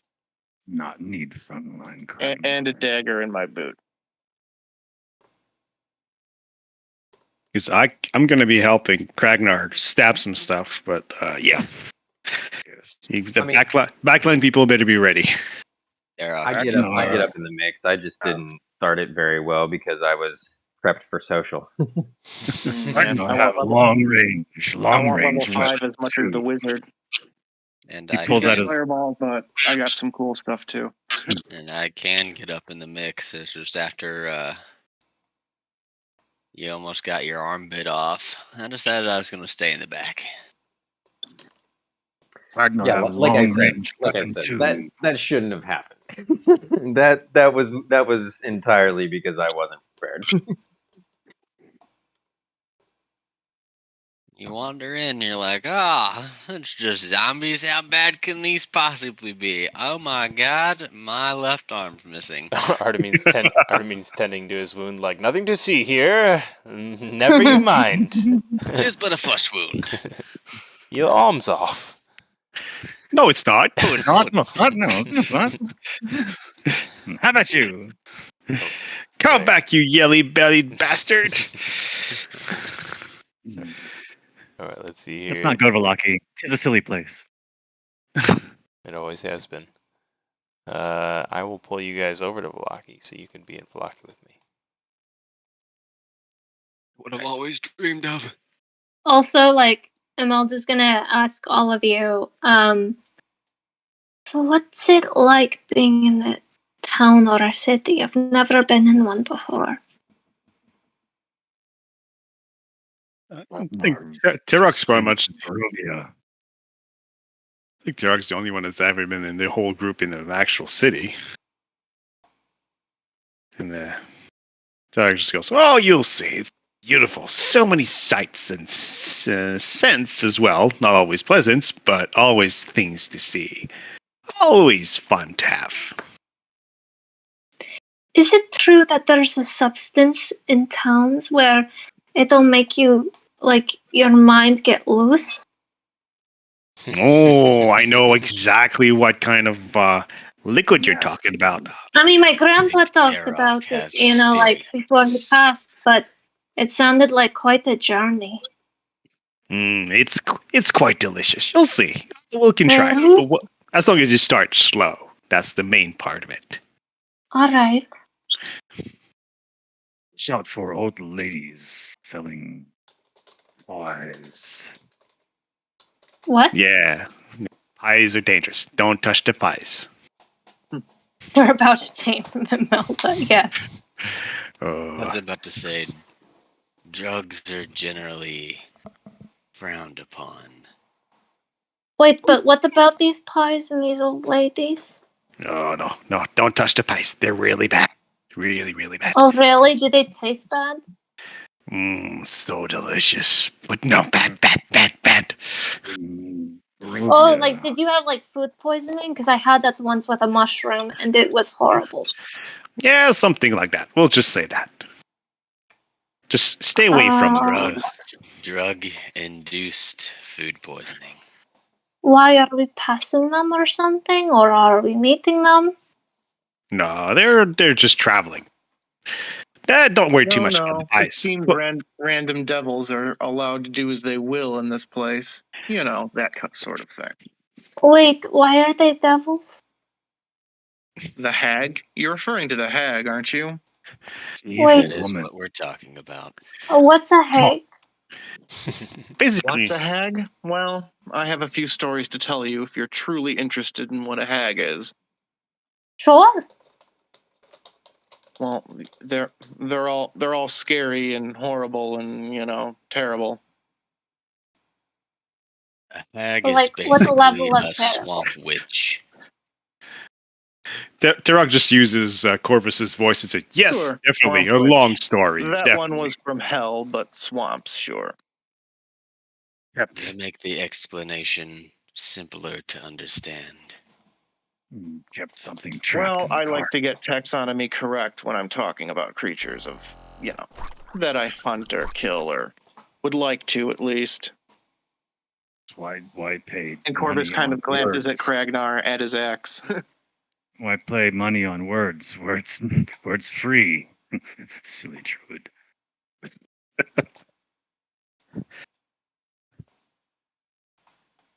But yes, an old hag lady keeps something in cart. Worry not, good Kragnar. Perhaps retribution will be visited upon the night hag one day. One day. Or at least revenge. Why? What do you think that's in her cart? The same word interchangeably used. Look, you don't have to tell her what's in the cart. Just tell her it's pies.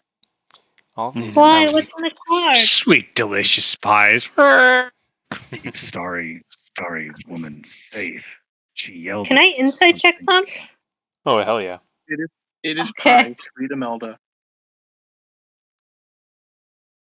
Let's see. Are you trying to see if he's telling the truth? No, a natural one. Oh Nine. man. Process You're just so much. Imelda, you're looking back and forth at everything that's going on, just wondering what the hell's going on as all these kind of Yeah. stories are being transferred back and forth. You're like, wait a minute. She's trying to like play it cool at this Okay. point, but she's not saying anything. Corvus was completely honest. Tirok just shakes his So head a was little bit. Aaron. Tirok so was just Aaron. Yep. Terox just shakes his hand, clacks his beak a few times, and he goes like, "Yeah, forget about the pies." And he just like puts his arm around your shoulder in a friendly way and goes and uses your own accent, like as if he was from your own town. He goes like, "Just staying with me. We'll have quite a lot of fun." Oh, I mean, all right. Wait, are we going to these people who sell pies? No pies. No. Forget about the pies. We're going to help. We're going to help Are you Arena. sure? Because you guys are talking about the pies a lot. No, let's talk about alcohol. That's better. Down this way. What's Down alcohol? here. Is that the liquor, or like that drink that makes people go all mucky?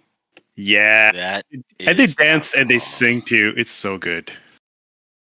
Never had alcohol before. No alcohol. And her eyes just go Get like behind. wide in wonderment. Mm-mm. By the way, down this way. Think. Look. Go here. Valaki. Yes. I'm retconning Pardon that me. these are the conversations that are occurring on the road. And as Yes. the old Svalovich road meanders into a valley washed over by dark, brooding mountains to the north and south, the woods recede finally, revealing a sullen mountain berg surrounded by a wooden palisade. Thick fog presses up against this wall, as though looking for a way inside, hoping to catch the town aslumber. It's dark. It's night. The dirt road ends at a sturdy set of gates, with a pair of shadowy figures standing behind them. Planted in the ground and flanking the road outside the gates are a half-dozen pikes that stand 12 feet high, with wolves' heads impaled upon them. Imelda whispers loudly to Corvus, "Do you think they'll let us in?" Well, hopefully. The Although 15 if they don't, perhaps they will in exchange for meat. the 15 Well, I foot mean, high. we'll have your good berry, so. It's as good as meat, isn't it? I doubt we'll be able to convince the guards, though. I was gonna say, who is carrying meat? Berries not good as meat. Meat is meat. Berries. Yeah, rustling up suitable game in these forests is, yeah, probably not a great profession. I mean, it's a livable one, but yeah, you want to be pretty deep into the woods to really make a living. Yeah, I doubt you'll find many hunters older than, 20, 30. I'm sure Yeah. someone around has attempted to eat the flesh of the undead. What? Let's just put it like this. I'm fairly skilled, and I still wouldn't work as a hunter around here. Wait, hold on. Someone's eaten dead flesh before? Like humanoid flesh before? Terox just points at the heads. I wouldn't put These guys. the denizens of this plane to imbibe in less than suitable delicacies for the normal populace. Knowing the denizens of this plane, I've seen it happen.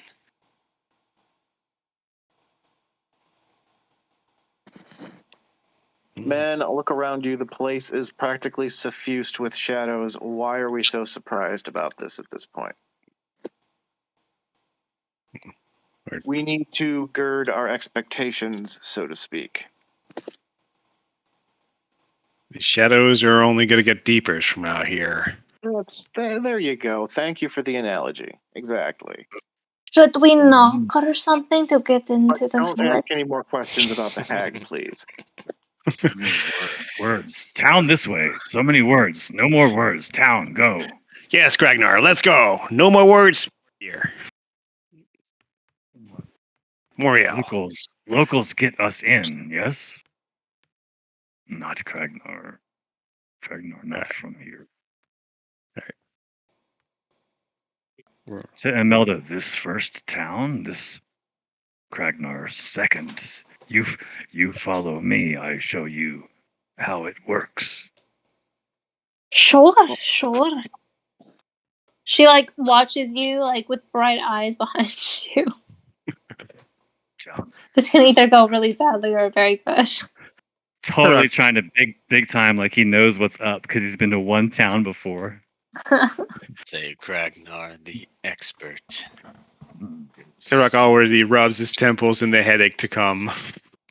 City Kragnar down with Don't cities. be threatening because you can be a pretty, like from that battle we had, you can be a pretty threatening sort of person. So like maybe withhold your weapons. I'm trying so hard to get a mini that has his axe up, and I can't get it done. So everyone imagine that Kragnar has his axe up because it's up. Yeah, Turok's going to move towards the gate at this point. The vertical logs that hold together. Can I quickly give him guidance? I do that a lot too. Le guidance. What are you giving him guidance on? It's for ability checks, isn't it? Right. Yeah, What ability check has he been asked to roll? She's basically using it in case he has to do a roll for something. He gets a plus 1d4. He hasn't been asked to roll anything yet, is what I'm saying. I know. It's a preemptive thing. I'm gonna keep doing it too. I'm just warning you. Because it lasts for like 1 minute, and it can be put into any one ability check. Fair enough. I will completely continue to ask you what is it pertaining to, because there's no ability check to be rolled or asked to be rolled yet. Yeah, it's a preemptive thing. All right, I'm confused, and we'll carry on. All right.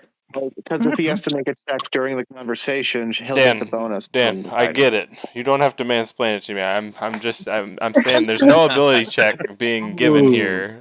There's no ability check being given here. So there's not vicious clapback from Dan. That's not a vicious clapback, for the love of God. Just strong. It was strong. It was good. It was good. Gan is like a sharp pointed, prickly, cold fuzzy guy. All right, he's not a soft, warm, lovey dovey guy. So don't take it personally ever if I seem to lash or barb. Dan, I've known for 30 years of my life, and I'm 34 years old. So really, that's cool. Something like that. So Dan, just from my perspective. That was a good retort. Thanks. It was a quality retort. Dear it was Lord. a quality retort. Yes.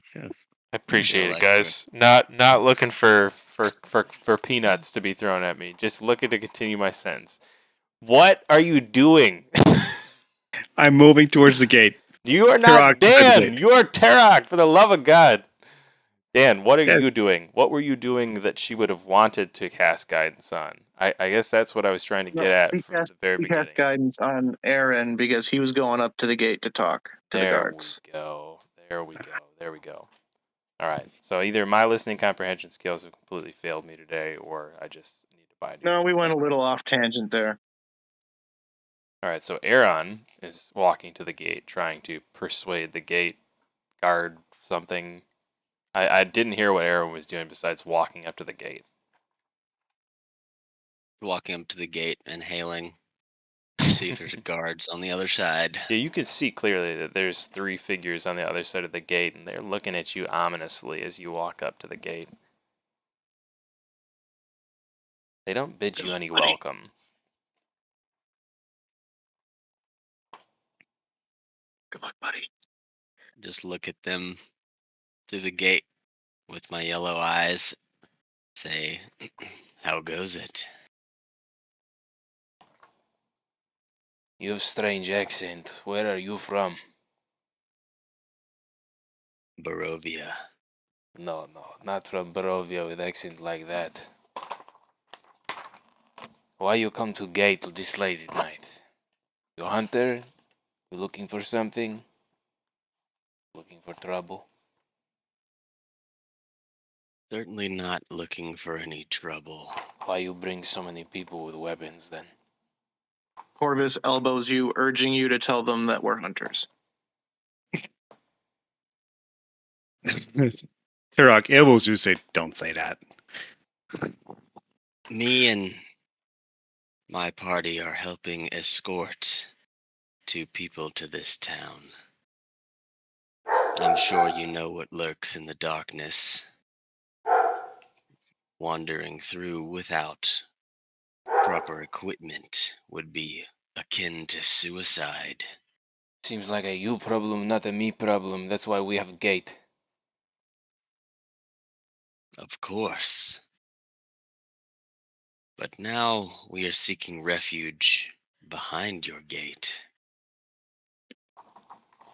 You come to the wrong time. It is night time. You come back in the daytime. You hunter, you should know better. Kind guards, we're looking for a healer for a friend. You look in the morning. Come now. You for sure you can let us through. Like, you can see that we are terribly wary. Our friend is in very bad shape at this point. You mistake me for someone who cares about your plight. I do not. Come back in morning. Oh. And Terok extend his hand. Come on, I'm for sure you can. And there's 5 gold pieces shining in his hand. For sure, you can find it in your heart to let some poor souls through that are wary from traveling. He measures you carefully, looks at the gold in your hand, takes it out of your hand, and says, "You come back in morning."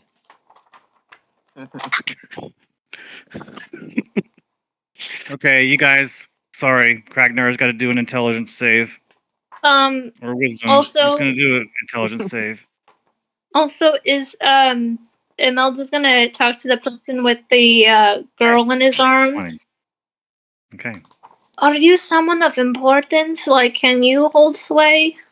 I have no power here, Ismark says, looking at the guard, shaking his head. Dang.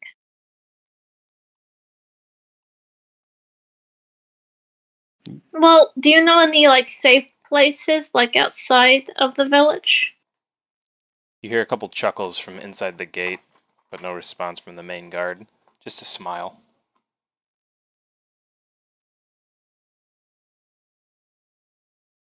Forest people with group. We safe outside. Kragnar feel safer than ever felt here.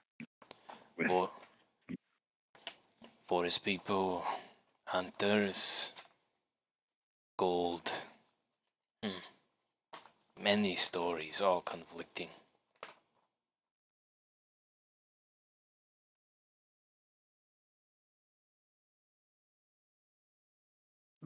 Tom, we come back tomorrow. Yes, I suppose we will have to camp along the road for the night. Well, guard person. It's a defensible spot. You passed by like an abandoned looking house when you were on Svalovich Road coming just out of the woods, as the woods thinned out there. That'll do very nicely. Yeah, we'll head back there. I know I'm just an orc, but I do have the hermit or whatever, that outlander background, so I can recall maps. I know I'm not awesome like you druids and rangers, but I do know how to get us back there. Is that cool? It is very cool. I gotta say the town looks great though. I can't stop looking at it. Welcome to Valoki. So sorry, I'm a little distracted. No, my computer's not liking it very much right now, but that's okay. Probably got some settings to Well, adjust. Zoom in, bro. I could see that. It's got a lot going on. It's got just tons of Yeah, textures. a ton of tiles, man. A ton of tiles. They can fry really good computers. It's like Minecraft like that. You know? It totally is, man. Minecraft and Tailspire are pretty similar. I'm sure they're engines. Yeah. Sorry for asking more technical questions, but is this the biggest one? The biggest map? I didn't actually make this map. This is from Tailstabber. But this is not the biggest map that I have ever made. Or I have maps that are bigger than this that I've made, I should say. Okay. So as hard as this is, your computer, you can go harder. John's played on the biggest map I've ever made, Carlicton in Eberron, which is just a fucking it's gigantic amazing city. map. He made cranes, you guys. Like, Like like when you see Philadelphia or Miami, the port with like those giant cranes that lift Yeah, the. yeah. He Cargo had like cranes. yeah, he had 3 of those. It's ridiculous. Copied and pasted those. He's a gift dungeon master. Ragnar heads off. You guys head They back come in the back direction tomorrow. of that abandoned home. The guards simply chuckle as you walk away. Assholes. Yeah, I was kind of thinking I might be able to solve this problem with magic. I was too, but I also don't want to make them hostile toward us. Yeah. Yeah, I was gonna say, if you're talking enchantments, Yeah. No, be no, wary. not really. If you ever started to do any movements to start casting magic, like Turok would just put his hand on your wrist and just go like, "Let it go, friend. This one might be better off if we wait it out." And that checks out too. Tarak, being a resident of Barovia, might know that Valaki is a town that outlawed magic. Oh shit! Yeah, nobody's I- mentioned that. Now you I guys, was Hey, raised on the outskirts. That's good. Barbarian! Hell yeah, barbarian! Yes, my I- time to I do shine. not know this either. I think you may, and I think it would be fair to say Imelda may. I would say it's probably fair to say that Artemine may. But I'll let you guys, be the judge of that, whether you would know that or not know that in character, or if your character would have that knowledge from your backstory. Well, yeah, Yeah, let's just say definitely I if do. there were death sentences being imposed or whatever for magic use, anybody who uses magic would hear about it very quickly. Yes. Yeah. Tarak would definitely know about it, so Cool.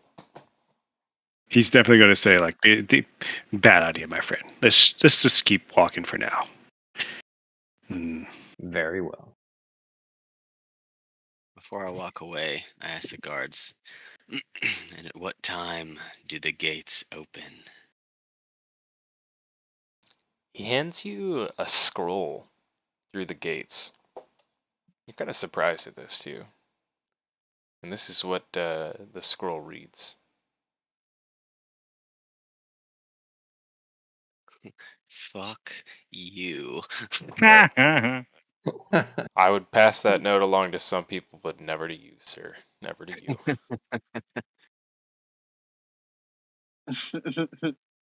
I gotta add a little piece into this real quick.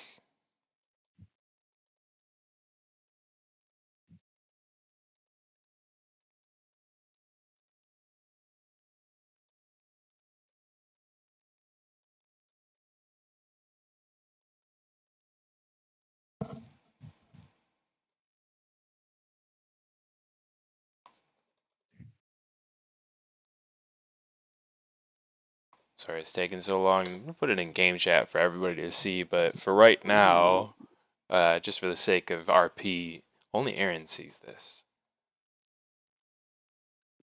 Rules of the city, he says simply. Dang. Too many words for Kragnar. He is out.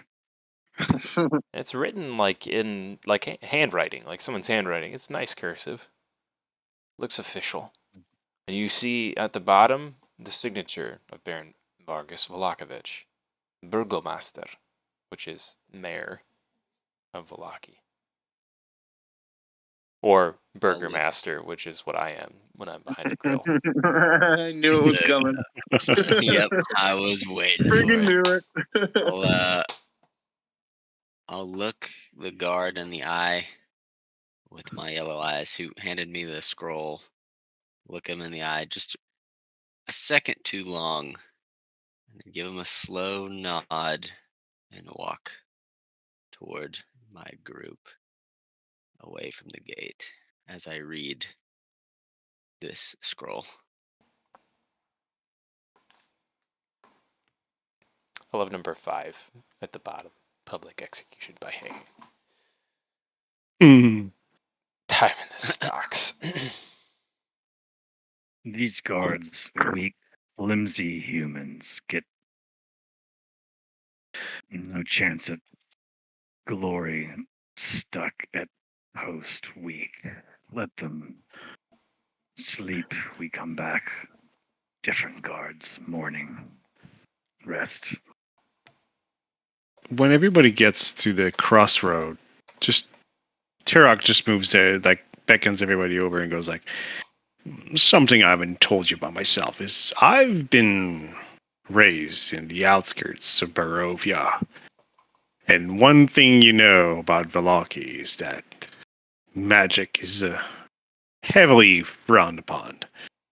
By that I mean do not use magic near its walls or within it, at least where the guards can see you. So now, just be careful what we do and follow that rule especially well. Other than that, we can just enjoy the town morning. Yes, I heard a rumor. Anyone they see casting magic, they'll drag in front of the burgomaster or whatever for vengeance, for judgment. As Corvus is saying this, I'll extend my arm out and hand him the scroll. Oh, Corvus kind of opens it up and glances over it with his eyes and nods and says, "Okay, it wasn't a rumor," and hands the scroll over to whomever grabs it. If no one grabs it, he just stands there holding it out. Part of me to go ahead and grab it from you and read it, and then read it aloud. Yes, that tracks with Velaki, how it is ruled. Now, let us go rest in that until the morning. Random house. Doctors. I'll say, the house just materialized in front of us. Oh, hey. Oh, wow. Okay. Never you mind. And out of the darkness and fog rolled a house. Welcome to Barovia. It's a little hovel of a hut. It looks like a looks like a wizard got to level 3 early. There's still pieces of the roof intact, at least. That may provide some shelter from the light drizzle that begins to fall. Man, it's perfect. It's like he was there before.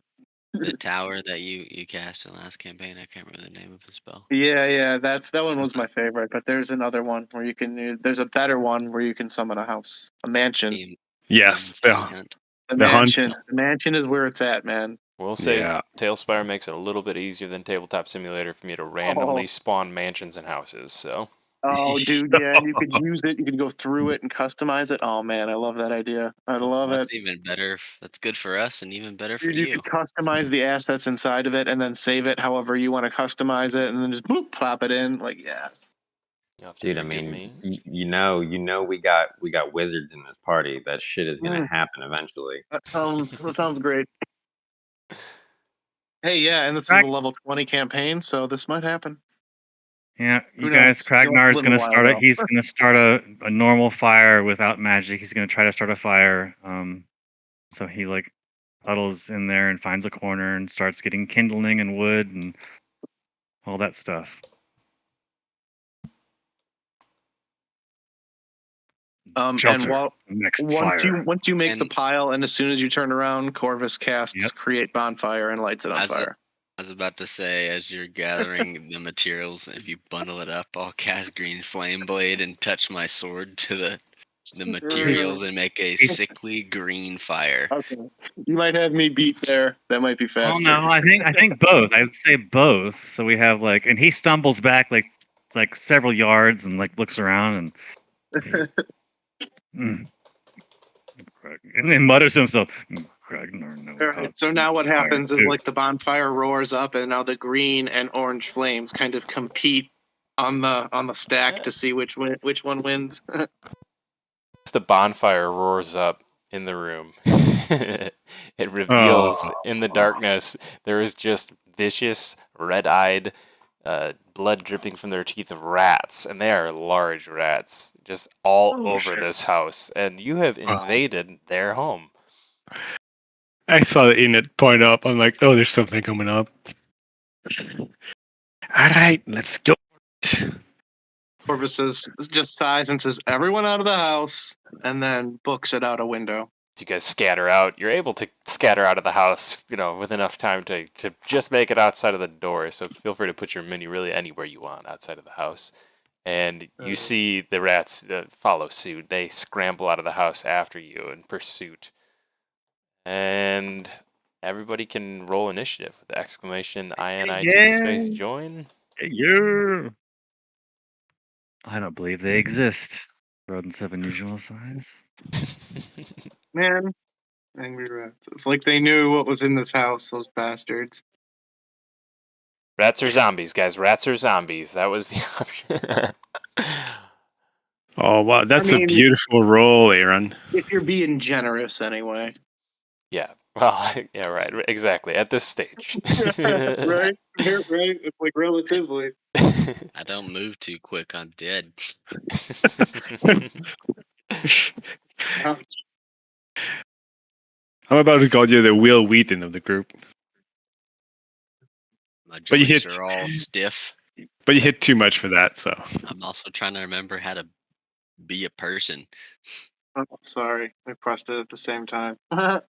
No worries. Alright. No worries. No worries. Hey, man. It appears double. That's not a problem. I think that's 1, 2, 3, 4, 5. I think we're missing one person in initiative. Let's see. And I think Well, there's 7. Oh, yeah, there's one person missing completely. Yeah. I think it might be you, Rachel. Go ahead and exclamation INIT space join in the chat.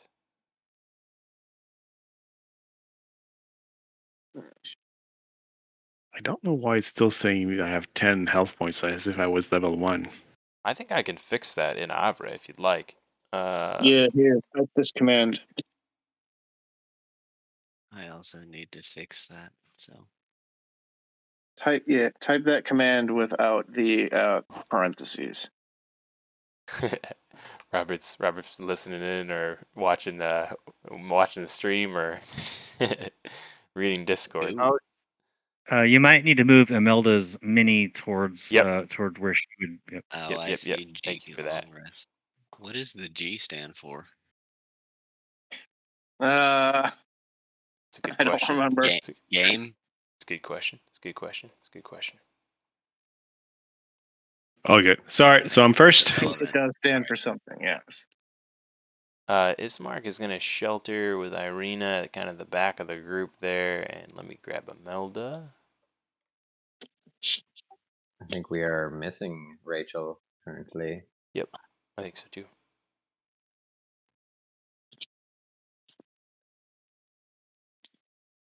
Probably muted.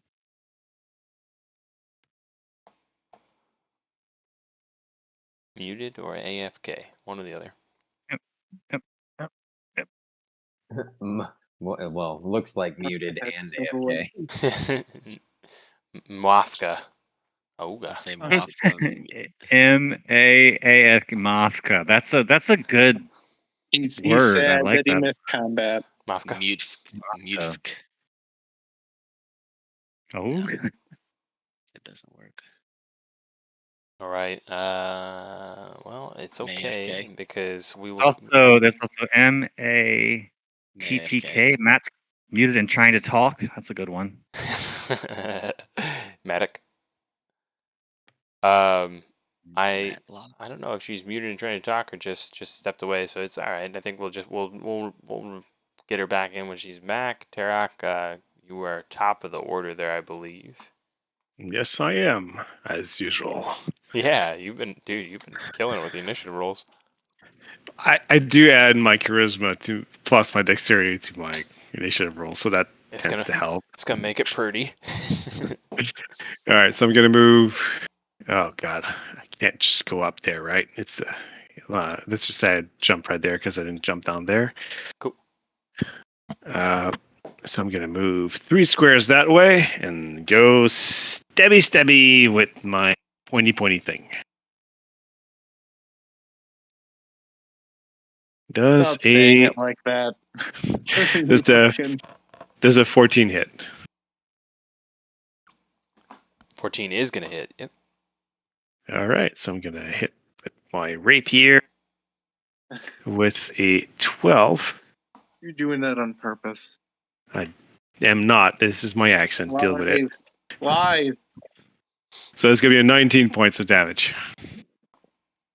Wow. Kersplat goes the giant rat. Basically stabs it to the brain in between the eyes and then just moves using his bonus action to dash. So he's got 3. Oh, I gotta calculate that shit.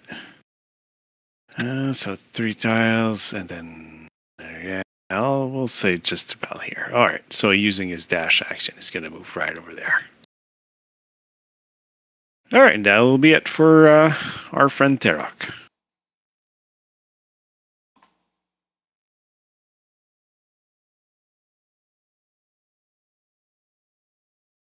I hit Rat Giant on the side there, yeah, basically.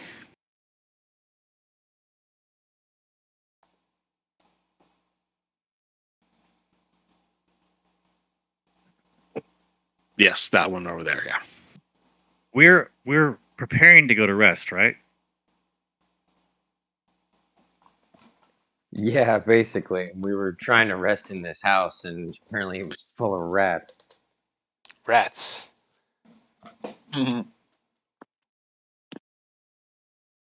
Corvus is rather irritated after the events of the day, so he's deciding to handle this situation slightly different than he usually does. And he begins to whisper a few words and casts a spell upon himself, a transmutation. And he enlarges himself, and suddenly Corvus grows like 5 feet, and he's much larger than usual. And he stomps over to the rats, all angry looking, and swipes down with his now enlarged scimitars. Get him.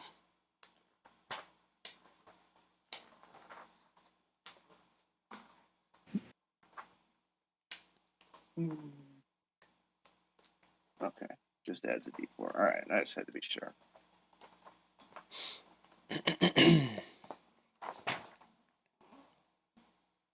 Okay, guess I missed.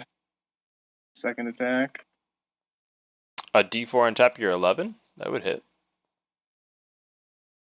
Yeah, it's to damage. 15 will hit. Oh, nice. Oh, it's to damage. Gotcha. Yeah, My bad. 11 will not hit. damn. Just 14. A 14 will hit. Oh, nice.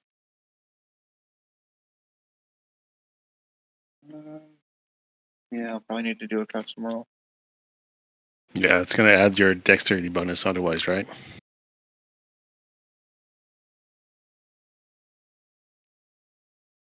Ooh.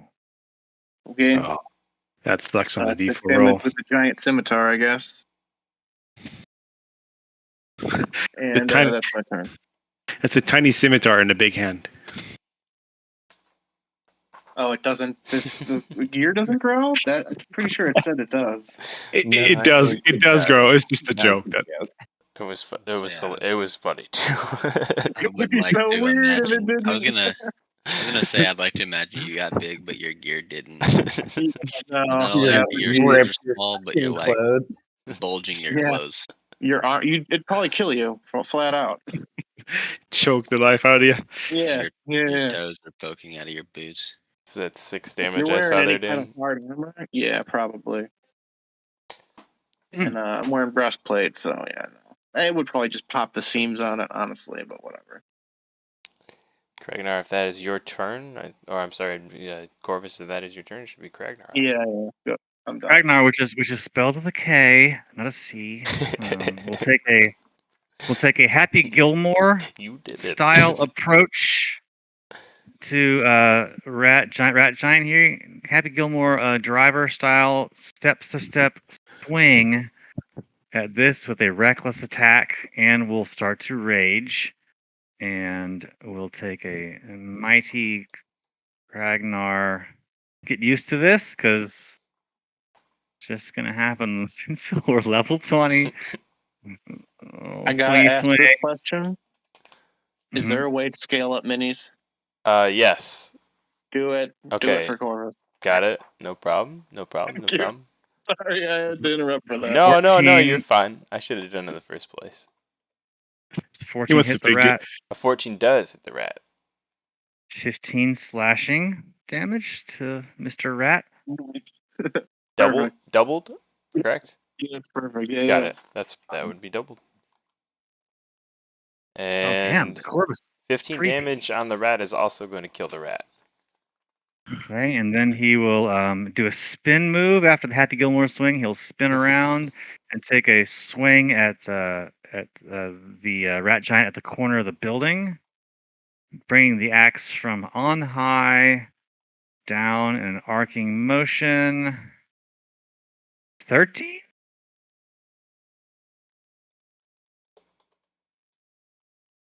13 is 13 gonna hit? miss. It thuds into the ground. Alright, Sinks like through the shaft, and he tries to pull it back out with his second reckless swing. all right, so we got an AC, people. Got a little too reckless. Mm-hmm. It's level 4 reckless attacking orc. Perfect. That's At it. least it does buco damage, especially with a two-handed weapon. Do you have a great weapon mastery? I do, sir. I've not yet unleashed it, but that is the feat I took at level 4. Yes. That's gonna And be you can be using that on good. every attack, son. Well, these are rats. I Is it figured they really were even optional killable. like that, or does it just activate like a? I don't know. It's optional. You have the Being choice. abstract So, here. So basically, Yeah, you I'm take waiting. you take a -5 to hit, but you take a +10 to Oh, damage. it does it. Oh, Okay, yeah. I'm well aware. If you guys want to chuck a blast on me, then I definitely do it all the time. But until then, Oh no, Oh, okay. I was explaining more for the group than for you. I know Yeah, you. see, Okay, yeah. I don't think druids can get access to that. Maybe she can. I'm not sure. Trust me, we'll get there. I just need to get some. I We could find something. although I am playing Kragnar smarter than Kragnar is, so maybe I should just. Yeah, but you're Stop. still relying on someone else casting magic on you, so it's not really your smarts; it's someone else's. Stop using your adult brain and use your child brain, Yeah, John. yeah. John. You don't even have to put in the thought. Someone else will do it. Something tells me that even if you try to be dumb, John, you couldn't be. You're so sweet, Anne. Love you so much. It's 3 Slurpees. Well, I just know you're a bright fellow. All right, I'm done. Someone else go. All right, let's see here. Who else would be next? That should be Artamine. Oh boy! Oh god, Mickey Mouse came in the It's house. pretty damn good, dude. All right. So let's see. Artamine is going to wade into combat, rapier drawn. So you said rapier. There's nothing weird about it. That's what it's called. Could be weird, Dan. Rocky. All It's right. called a rapier. That's how it's said. Yeah, rapier. Yeah, Dan, get your mind out of the gutter. Yeah. Dirty, dirty, dirty mind. Dirty boy. And remember that cone feature. Yep. You got it, buddy. Yeah, I give Simon a hard time every time he says rapier too. 46 degrees. If you don't bump it down one, you're gonna die from the gods. Lightning bolt strikes Artamine immediately. You see what I mean, though? It's hard to get it to 45. Mhm. Like using Yeah, using a level.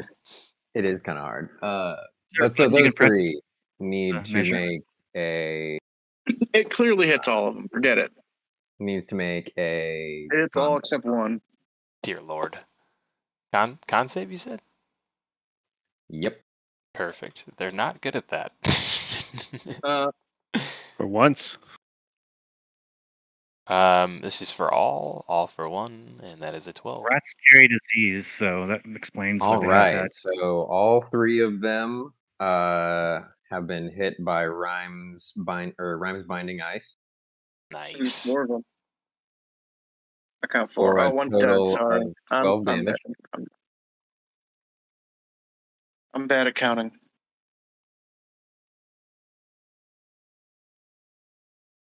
So yeah, 12 damage to all three of them, and if they're Nobody's- still left alive, they're frozen in place.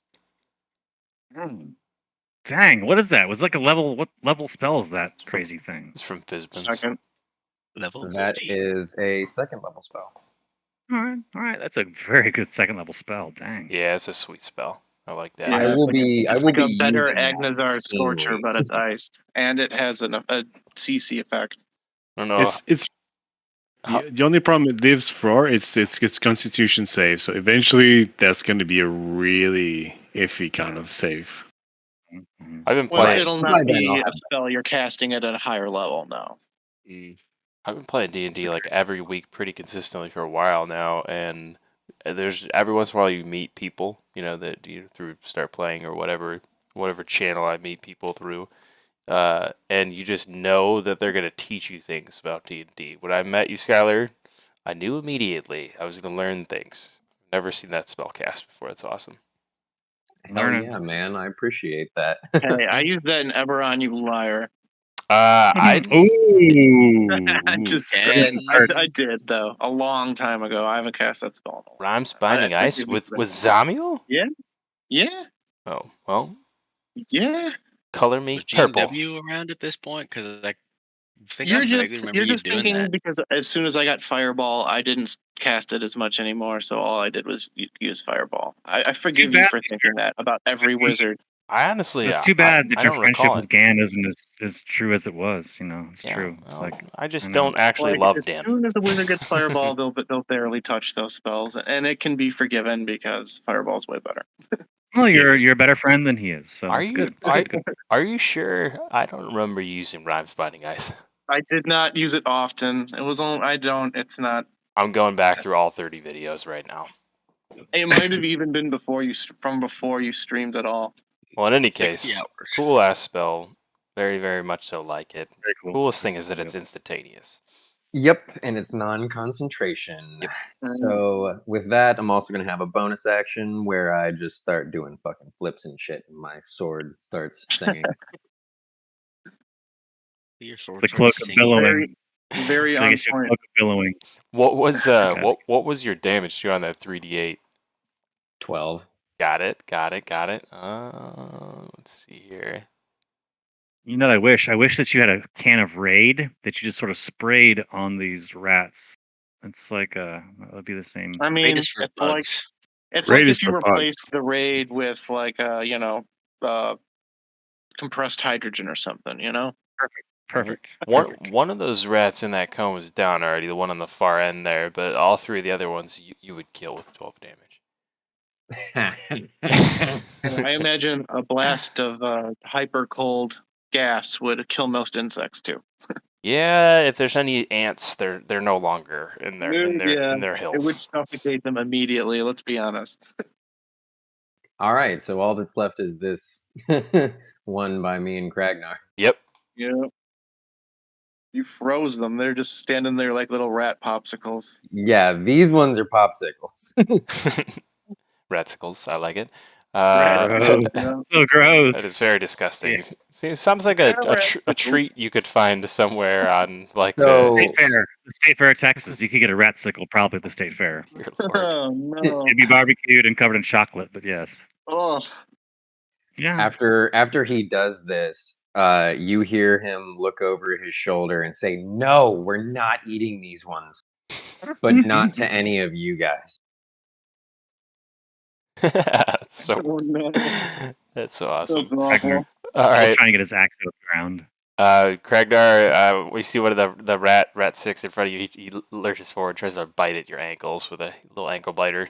With a 15, I think that misses.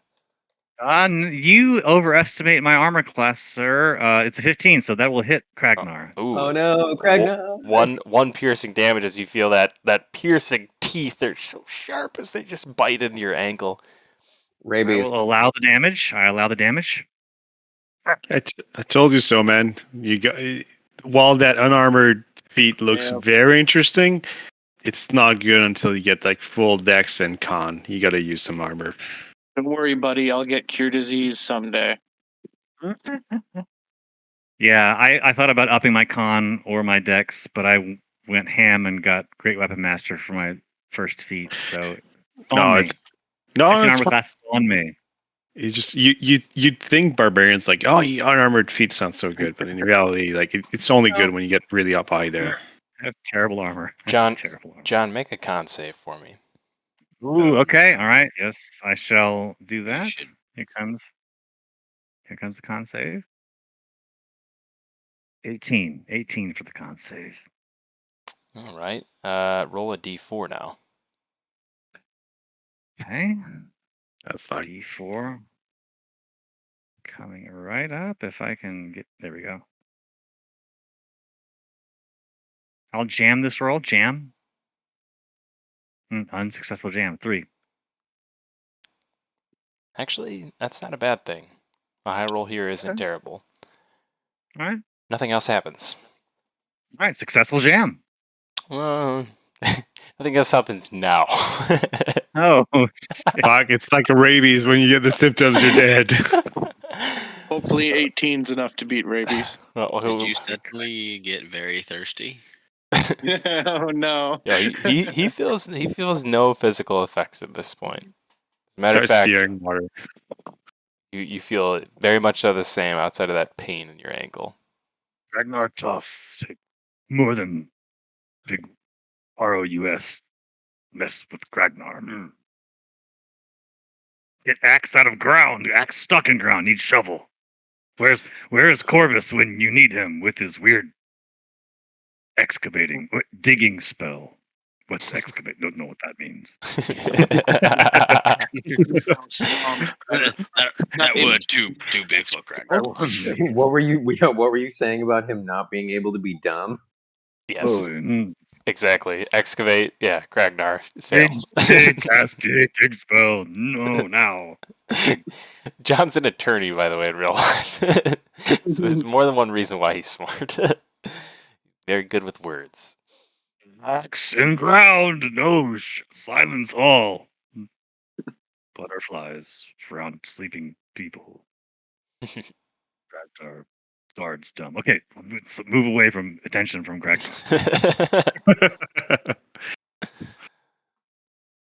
I think there is still one rat up as he bites at Kragnar. It would fall to Terok, who would be next. All right, so I'm gonna dash using my cunning action all the way to the rat. Did I get skipped? Oh, I think you might you have did. been. I think you might have. I'm sorry about that. You Oh totally wait, did. I'll go back over there. Tried to steal my thunder. I will not get all the thunder, buddy. I got lost in the Constitution save. That's my bad. Man, I have horrible dexterity. You gotta let Aaron go when he can. I'm not GMW. I don't have a plus 15. Yeah, maybe someday. No. Not with No. a 9. It's not in the cards. Yeah. Not Not really. with this character. No plus 15s for him. That's just +7. Come on. I'm gonna Madam Yes. Ava just leans out of the house and shakes her head. yeah. You slow undead bastard. I'm gonna cast Toll of the Dead on this last rat. So 3 deep church bells ring, and the rat Ring, needs to ding, hit dong. a 15 wisdom save. I'm gonna guess the rat's not Ring, very ding, wise. Ding, ding, dong. Let's see here. I can get you a 15. Well, maybe not a 15, but I get you a wisdom save all the same. Jam. Yep. Jam it hard. I do think that we might have lost Rachel, but just trying to give her another chance to get in here. Rachel, can you hear us okay? Are you there? Dropped out? The 9 for your wisdom save You there, sir. might be having technical troubles. I think probably computer shenanigans. I had to guess. Yes. I accept full blame. Yeah. Mhm. Yeah. Your Goodies. warning earlier on. I I wasn't remember kidding, that. dude. I spread the about- computer virus into your computers. I apologize. Well, you need to fix that, man. Oh, Run malware bytes or something. Jeez, it's not hard. I don't have an RMM tool to get into your machine. I'm sorry. What's the command for manual roll? R space. Exclamation R space D12. Okay. Oh man, you were so close there. You had it on the Both top one. You just needed a space between your R and your 1D12. Yep. Very good. 7. Very good. A 7, and that 7 is. Sorry, I didn't know what you were rolling for. damage. Damage. Yes, damage.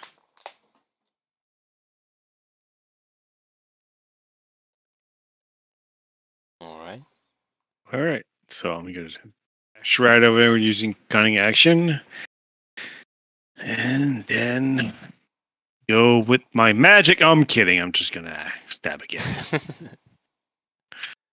Well, to be clear, too, it's specifically inside the town of Alaki is where it's outlawed. So 23 is probably going to hit. Yeah, that's true. They probably frown I upon figure you if the doing it guard- outside the gates. I figure if the guards see us, that would be the worst. They'll get up in your biz for sure. So that's going to be 10 points of damage. I rolled terribly on this. 10 with Aaron, 7 will do the job, and Tarak will slay the last rat. There you go. That will effectively end combat for us. And with the threat Dig's gone. axe out of ground. Sorry. No, sorry. Shut up. Go. With the threat gone for the moment, the house still illuminated from the fire, I'll say, or at least slightly. You see that it's not all bad, not all terrible, now that the rats are cleared out. Although there is some droppings and soiled spots, you find that there is a few sheets and curtains that can be used to cover those.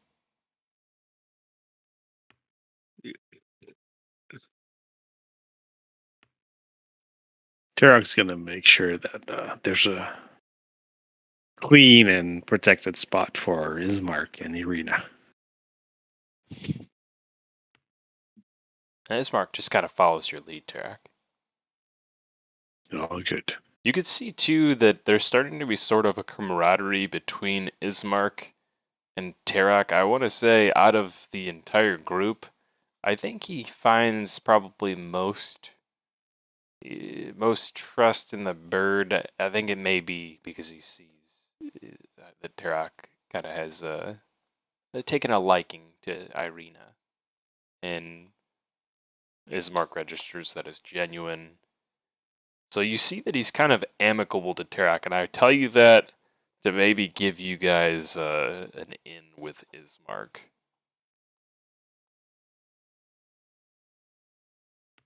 I gotcha. Yep. Tarak is the good guy. Come on. Just doesn't think yep. with his brain. Kragnar will stride into the house and check the bottom floor, and if there is an upper floor, he'll check that out too and see if it's clear. And if so, he will say, "Clear. Shelter ready. Bring everyone in." For reasons unknown, Tarak takes a small woman's voice and say, "I declare this house is clean." Oh my god.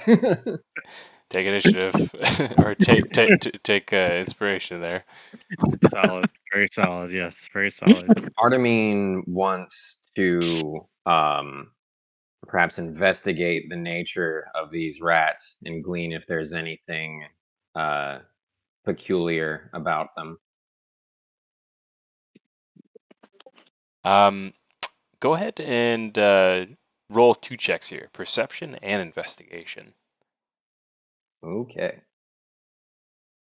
Corvus notices what you're doing and kind of looks over your shoulder because he's mildly interested in these things as well. Well, interested. If you're looking to assist there, you can add your proficiency bonuses to his rolls for same Sure, checks. I could give him guidance too, flat out, or the proficiency. So +2 or 1d4. It's your choice. I will take the flat 2. All right.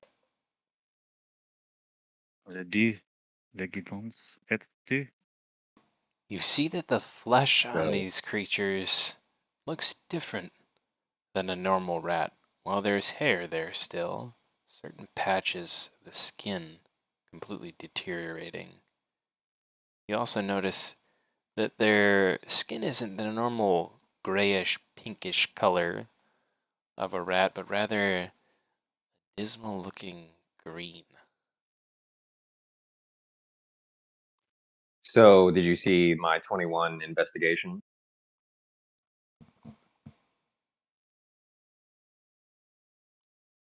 Yes. As you poke around, you can kind of see that these rats look to be zombified in nature.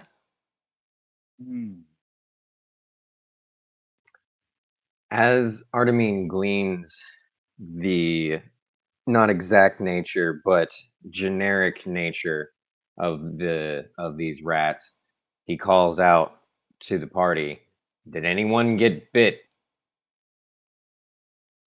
Ragnar, wheezing once again, holds his hand up. Yes. We need to check you out. Tis a scratch. Flesh wound. Nevertheless, you need to be looked at. Each of the creatures you investigate have sores upon them. You're familiar with this. These creatures have sewer plague. Oh, shit. Ragnar's so screwed. Man, He sits down. diseases are just not your friend. Well, they're no one's Wheezing. friend, but Hit like at the entrance to the house. He sits down. Go on, do what you must do, Ragnar. Fine. Who here is proficient with the medicinal arts? I think Imelda is. She's showing green online, so she may be in the process of logging on, possibly. She went from green. She went from half moon yellow, which is bad, to green, which is better. She's just on Discord with Yeah. us usually. She's not rocking the Tailspire, so she should just be following along with Discord.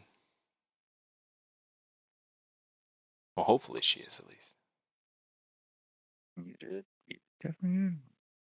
Help Ragnar. If you know medicine, help Ragnar. I don't want to have a zombie rat. Oh no. The best I can do is maybe a nature check, but I think I've already Okay, buddy. done what I can. Fine, just suck out the rat poison, someone. Tarok, come on, you're a team yeah, player. it's not a snake bite, man. Yeah, man. Oh, suck it out. Come on. Tarok just puts his hand on his shoulder. He's like, "Sorry, brother. We gotta amputate it now." Look, Ragnar. No. Ismark says from the corner of the room sitting next to Irina's limp body, he doesn't look to be exhibiting signs of sewer plague. Hi, Ragnar's strong. But it Take can care, take, Irina. it can take time, Ragnar. Ragnar, fine. Get Irina safe. I agree. That hard job. Irina seems to be in worse shape than Ragnar, at least for the moment. Let us take rest here for the night. Tomorrow, we breach those gates, whether I have to kick them fucking down and kill those guards myself. Whoa, no. I'm not fighting all those guards for you. Calm down. But I Irina want to needs say, help, Corvus. You do not seem to understand this. She cannot sustain for like this for any longer, I don't believe. Look at her lips. You see that there's like purple rivets around her lips, and you see that the veins in her face are all like blue. Like that she almost like she's got like some sort of sepsis. ugh. Well, it's hard to say if they'll be able to help in Valaki considering magic's banned, but I will try to do what I can to help. Magic is And, banned. But I believe this is some sort of curse. Maybe the Church of Andal will have answers. Corvus is also going to try something. Since he only needs 4 hours for a long rest. He's going to do a short rest and a long rest so that he can cast Lesser Restoration on both Irina and Ragnar in the night, and then awaken Corvus. with the spells he wants. Nice. That's awesome. You like that? About that, yeah. So Corvus is going to wake up in the night, and when his spells, refresh with I forget what it's called. I probably don't need to name the ability, but natural restoration or something. But he'll go to Irina and try casting lesser restoration on him, and he'll also try it on Ragnar too, to see if it helps. I mean, Irina's condition does look like it improves, but it doesn't heal her. You know what I mean? Like you don't bring her back. Mhm. You don't restore her, but you look like you maybe stymie the infection or whatever is going on with her. Bought her some time. Nice. And I try the same on Kragnar too, just to see if it helps, because I got time for it. Well, he took 1 damage from that bite, so I would say that would definitely be cured. Yeah, For sure. the rust alone does that. Just don't want diseases to progress ever. Yeah, Nope. sorry, I can't cure those yet. Nope. And I've been looking for just weird and maniacal ways to screw you guys over lately, and diseases seems like a great way to do it. I You know ignite what? my I can't. fire Yeah, sword. Alright. we don't Sorry, have a real Kragnar. holy The man. leg's gotta go. All right, I'm Oh, sorry to play Kragnar. freaking nursemaid over here, but Corvus actually does have some more applicable magic. Since the restoration didn't work on Kragnar, he's going to spend 10 minutes casting a detect poison and disease ritual on Kragnar to get a diagnosis. Ooh, all right. On Yeah. Ragnar? I thought We Ragnar was need this good. info if we're gonna help him. yeah. Well, I don't know. I don't He know the does it answer while to Kragnar's asleep, so he You guys doesn't are have just to. you guys are just better at taking my hints than Dan. I've known this man for like I fucking said 30 almost years. I'm not that old. Stop. We're not that old. Calm down. All right, I'm Make getting that sound like we're freaking 60 or something. Jeez. I'm getting it kind of old there. I don't know if you are good at math, but I'm pretty old. Yeah. I gotta say, fuck you on that one. Ragnar dream of under of clan girlfriend. Maybe My knees are she saying fuck me. finally like Kragnar because he Yeah. find cure. The good part about this is I get a confirmed diagnosis as well if they have any diseases. You do understand that Kragnar, while bitten by a rat that was infected with sewer plague, most likely, and I'm gonna say like you're able to concur with Artemine's original diagnosis that the sewer rats have sewer plague, and you can see that Kragnar's not actually infected at the moment from all of your medical diagnosis, but I don't know if you've ever gone to the doctor before and they've been like, "No, you're fine." Like 3 days later, you're like, "Ah, fuck, I got COVID." They don't always have accurate testing, so I don't say want. you have to pick disease. The reason I Also tell you detects this incubation times. is because you would know this. Like you would know, all right, he doesn't seem affected, okay, but he could be affected, and this is information that, as like a medical person or someone trying to provide medical diagnosis, you'd probably tell him. You'd be like, "Hey, let's check on you in like another day or two, buddy. You come back to the office and take this Keflex here." right. The good berry. No, the good berry's the. Oh no, You Sprite. need a good berry every day for sure. All need is Sprite and saltine crackers. Be fine. Precisely. You're taking a good Oh, berry. calorie. A good berry's actual nutrition. All right. It seems Not like you might. meat. But to be Okay. clear, he does not have sewer plague as you see it right now. Like if you were gonna Okay. diagnose him, you'd be like, "No, you're fine." But let's check you in a couple days because sometimes sewer plague can come up in a couple days after someone's bit. All right. Corvus is trying to do this while Kragnar's sleeping, and if he doesn't wake Kragnar up, he's not going to mention anything to him about it. I'll do a perception check, but Perception check. Okay, that's fair. So you just I tried not to disturb you. You're that roll. You're sleeping, right? He's sleeping. Yeah, Okay. Kragnar's definitely. So this He was pretty tired after the rat fight. He was wheezing again, so he kind of collapsed pretty quick. Yeah, you hear like this. You hear the maybe like you dream a little bit that someone's giving you a medical analysis. Yeah, you might hear some mumbling or something, but that's about it. Ooh. Oh, actually, hold on a second, guys. Then in his dream he says, "Oh, Throg, get away, Throg! No. I'm not trust Throg." And that's it. Corvus that's all you makes hear. a mental note of the name Throg. So you see Aaron's yellow eyes staring at you in the darkness, like watching what you're doing. And I say, check him for the sickness he's trying to find a cure for while you're at it. Ooh, good call. It does do that. It would notify me about that as well. Hold, please.